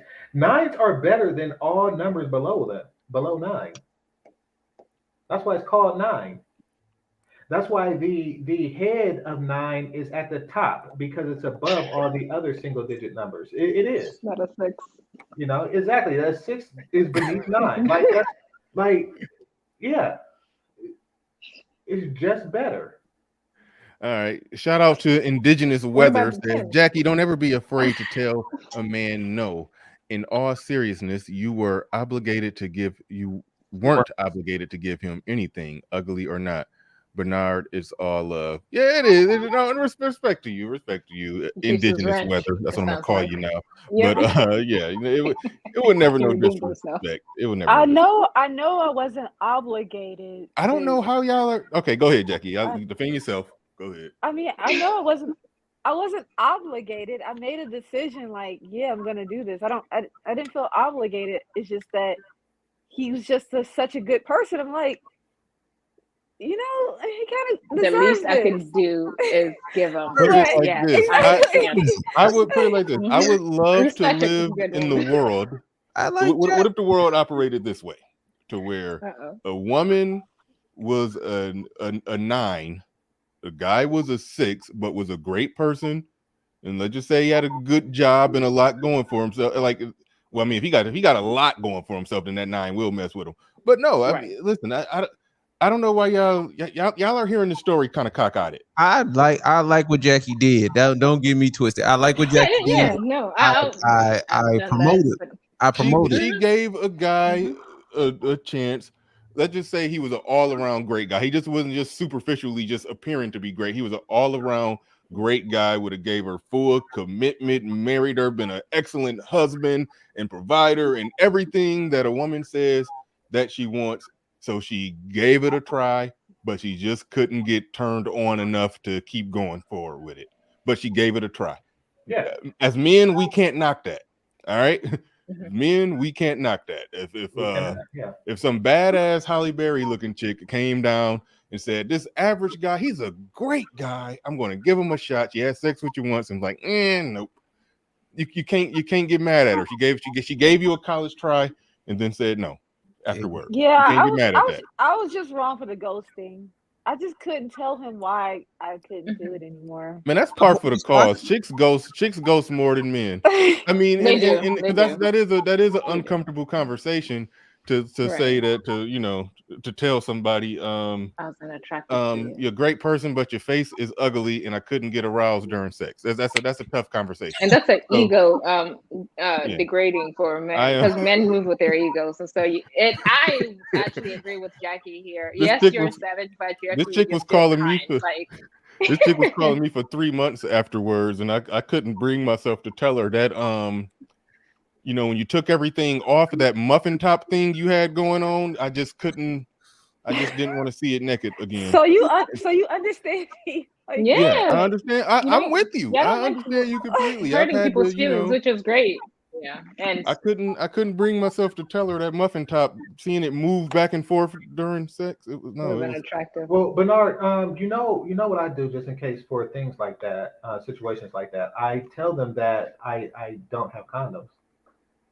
I always make sure the first time that that I keep my condoms not readily in my pocket, but like in my sock or something, just in case I have to tell them that I don't have any condoms. I'm sorry, because I don't want to fuck. What if they have condoms? Yeah, that has always been. I don't have the size. No, and then at that point, I do have to be honest. Like I do have, like, listen, I'm sorry, I'm impotent. And man, if we get all the way there, you're actually nice. If we get all the way there and the clothes come off, unless there's like a really bad smell, God damn it, onward Christian soldier. I'm going for it. I don't care. Really?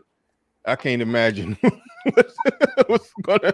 If we didn't got all the way there, we got to go and get it out the way. Bernard said, "I'm not putting my clothes back on." No. So, well, okay. True. I really let it get to that point, but even still, I do the same. See, I'm talking about the time I used to. I mentioned this on my channel. When I used to online date, I noticed that women don't look shit like their pictures. So, I would get there. And knowing that most chicks don't look much like a picture, I hide the condoms. I keep it in the car. I keep it in my sock or something, just so I could say, "Oh, I'm sorry, I don't have any condoms, but we'll get together next time." And then I ghost. You're a different type of dude. Most dudes don't care if she don't look like the picture. They fucking the woman that shows up. And that's why they Photoshop. Yeah, you're a different caliber. That's why they do that, Bernard. That's why they Photoshop and stuff, because they like, okay, I don't look like this picture, but once he gets here, then the filters. No, my man doesn't like filters. I'm not gonna let you trick me out of my penis. What the hell? No, you're unworthy. And most dudes will they want to be tricked out of it. They don't care. They go lie to me. Long as some sex takes place at the end of the day. All right, we about to wrap it up. We almost at the 3 hour mark. Shout out to Jackie's Gretro, says, as a handsome dude, Okay.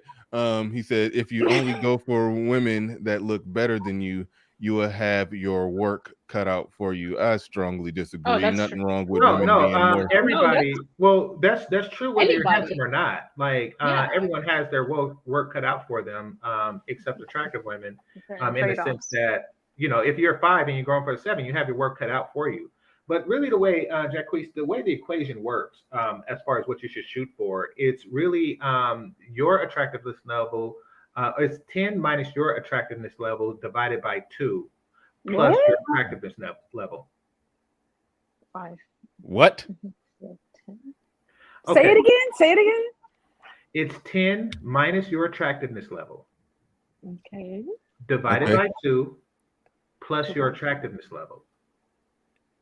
Okay, so let's just say if a guy's a 6, so 10 minus 6, that's a 4. Then you divide it by 2, that's 2 plus his attractiveness level, that's a 6. So you're saying a 6 is supposed to mess with 8? Is that what you're saying? Exactly. That's exactly what I'm saying. Oh, okay. And in a perfect world, that's how it would work if well, men. no, that's what the guy should shoot for. And what I'm saying to Jacquees, who probably favors himself as a 9, then he should look for a 9.5. And he would have the same difficulty as finding a 9.5, a woman who's slightly more pretty than he is. He would have the same difficulty as a 6 would getting an 8. That's what I'm saying. The difficulty doesn't really change depending on your attractiveness. Niggonometry. All right. Creation Muse in No, the it building makes says, so she was not hot in the pants at all, regardless of attraction. Are you talking about the chick I was talking about? Who was he talking about? I don't know. So she was not hot in the pants at all, regardless of attraction. He's talking about me or Jackie. Jackie. I think you could be talking to Jackie. Jackie, you have to speak to the hotness of your pants. No, I don't understand the question. He's just saying that you didn't get aroused at all, even though you wasn't attracted to him. So that's. I didn't want to get into the details, but there's a reason. Never mind. What? No. Go ahead. No, I don't want to get into the details. So it was something that happened during the act, or something wrong with the act, or no, it's the handicap sign on this area. No. Okay, so I hope he's watching. By the way, oh, she's talking. She's talking. Hold on, don't cut her off. okay, so he did something before to make me get there. That's why I was able to be there. He got game. No game. He got tongue game. He ate it. He got something because ain't no way. Because I saw calling BS. I was like, that's a savage, but no. He munched his way into some pussy. That's what. Right. What? So that's kind of like a great because equalizer. You'll automatically get. Now I'm back with Indigenous TV. You should have topped him. I'm back with him. Because there's not something for nothing, Jack. It's always something for something. Ain't no way.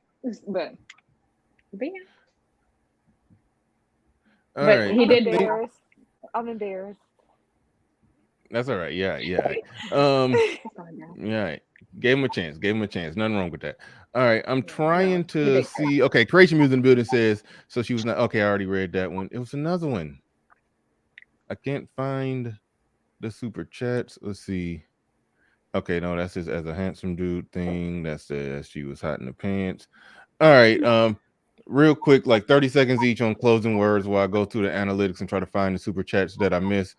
Closing words. Let's start with Brenda, and you got a real 30 seconds. Don't give us a whole Miss America speech. You know, you be long-winded. We're gonna play. I got the Oscar music ready to go for you. Okay, so going back to the topic, whoever cares the most in a relationship loses. I would say just care about what you want and just go for it. And as long as you're not hurting people, just kind of help them get a leg up before you leave them. Yeah. Okay. No response. Just that was no, just get a leg up and then help them because they helped you. That's it. But yeah. All right. Yeah, all the super chats that I missed. I don't think I missed none. I think they mostly all came from indigenous. Jackie, don't ever be afraid to tell. Top is meaning, why didn't Jackie just say I'm not attracted to you or get okay? Yeah, I read all of those. All right, so yeah, I got all the super chats. All right, go ahead, Jackie. Give your final words. Okay, my final words is the person who cares the least has the most leverage, and I don't think that's a problem if the situation is what both people want. If they want one person to have more leverage, I don't think that's a problem. And like Mike said, it's better off if the man is the one that has the leverage, because it'll probably last longer. To me, I think it would last longer if the man had the leverage. Right. And a lot of advice women give to other women, they always say the guy needs to love you more than you love him. And I always was like, really? Like, even my friend's mom, who is married, gave her that advice. Like, the guy needs to love you more than you love him. And I always question it, like, why is that? It's really because of leverage. Like, they really want to have the power over that guy if he's in love with them more than they are with him. So I'll just say it's all about leverage, and it only really works if the people are cool with that other person having more leverage over the other person. All right, good stuff. Mike, go ahead. You got it on the final words. All right. Speaking to the leverage piece, the guy that Jackie was dealing with definitely liked her more, and he still won. So exceptions to every rule happen, and there's still hope out here for guys. Congratulations to that guy. And but if they were in a relationship, he would have been losing in the relationship if Jackie would have chose to be a jackass to him, because she had the leverage because he was dating above his pay grade. Mm-hmm. Yeah, so Correct. in that sense, yeah, he would have been losing. But just a one-off, just saying, yeah, I got to smash. Yeah, that's a win. That's a win. Yep. And The benefits of that commitment. Thank you, Jackie, for sharing. Yes. You're welcome to that guy. You're welcome. All right, go ahead, GC. Final words. Yeah, so I definitely damn, Brenda, you wrote a whole damn essay in the back chat. Oh no! That's just a description of the video itself, and so just take a look if you want. We can probably open up for later. All right. Okay. For that titty totter. All right. Go ahead, GC. Yeah, no worries. Yeah, so no, I definitely agree with Jackie when she talks about the how she wants to leverage the relationship. So she's looking for a situation where he's overly attracted to her, or she's overly into her, he's in love with her. They see, here's the thing about women, like, they seek things that are unsustainable because their hormones tell them to seek them. Like, they seek these situations, however, it's not really sustainable, and it's not sustainable because they're not attracted to guys that they can leverage. Like, right. Is that, I mean, listen, if you were, then I'd say go for it. You know, I really would. I'd say go for the guy that you can leverage if you can sustain a relationship from such a man. The problem is that most women can't. They eventually get turned off by him and they eventually leave. So it's a losing formula that a lot of women adopt. Yeah, that was my first thought. I didn't want to bring back a previous conversation, but when Jackie was saying that she don't like simps, she don't like a guy that she don't really have to work for or work hard for or do anything for. He just rolling out the red carpet. That's really the reason why I said that situation, even if she did try to go through it, it wouldn't work, because he was so nice. He was a great guy, so you gave him a chance. I was like, it sounded like he had a lot of simpish energy that was going to get annoying over time, even though he was a great guy. That's what I was gathering from it. But anyway. With that said, we are about to get out of here. I'd like to thank everybody who liked, shared, subscribed, super chatted, cash chat. Shout out to Indigenous Weather for Sorry, coming I back. exposed you. Sorry. No, that was a good expose. I'm glad you did. But Oh, no, shout Indigenous out TV. to Indigenous Weather. He might just get his wrench. He might just get his wrench back. We'll see. Yeah, and he did say never fall in love with anyone. Love God first. Boom. I have to Who said that? Indigenous Weather said that. Yeah, in the Love comment God. section. So I have to give it to him. He said love God first. Yeah, he's like never fall in Do love not with love anyone. God. That's shocking. That's kind of God. shocking. Indigenous TV don't love nothing. Well, that's the thing. He spoke to my soul. Then No, Indigenous TV has a girl. He does love something. He has a girl. There you go. But you see, okay, love is there's no such thing as love. I'm gonna end it like that. Indigenous TV has a girlfriend. Yes. Love You is a seem choice. extremely shocked, There's Bernard. no such thing as love. That's really shocking given some of his commentary. You don't have the commentary of somebody who has a girlfriend. I don't know his commentary. Yeah, he told me he has a girl. Wow. I'm trying to remember exact quotes that don't line up with him being somebody who has a girlfriend. He has the type. Oh, he found God. That's why. Huh? He found God. God. And, you know. No, yeah, he changes his. Can't say heart. He has that. His commentary is so anti-woman, so anti-men, women working it out, making things make sense together. He's Paul Game get it. Indigenous TV can't have a girlfriend. Yeah, I don't believe that. He I don't believe that. He said it a few times. He said it what? I believe Jackie. He said it a few She's times. honest. He has a girlfriend. Okay, well then Indigenous TV, that means that you are literally just a cartoon character in here just saying stuff to say stuff. Mm-hmm. Yeah. You okay. He said, I love the Lord, Bernard, seriously. He's like, yeah. All right, we're getting out of here.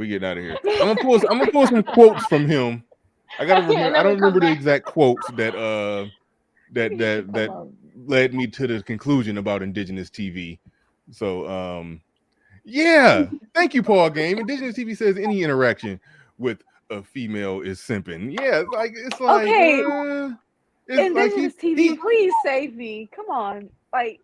He got commentary that don't line up with somebody who has a girl. Jesus can save you.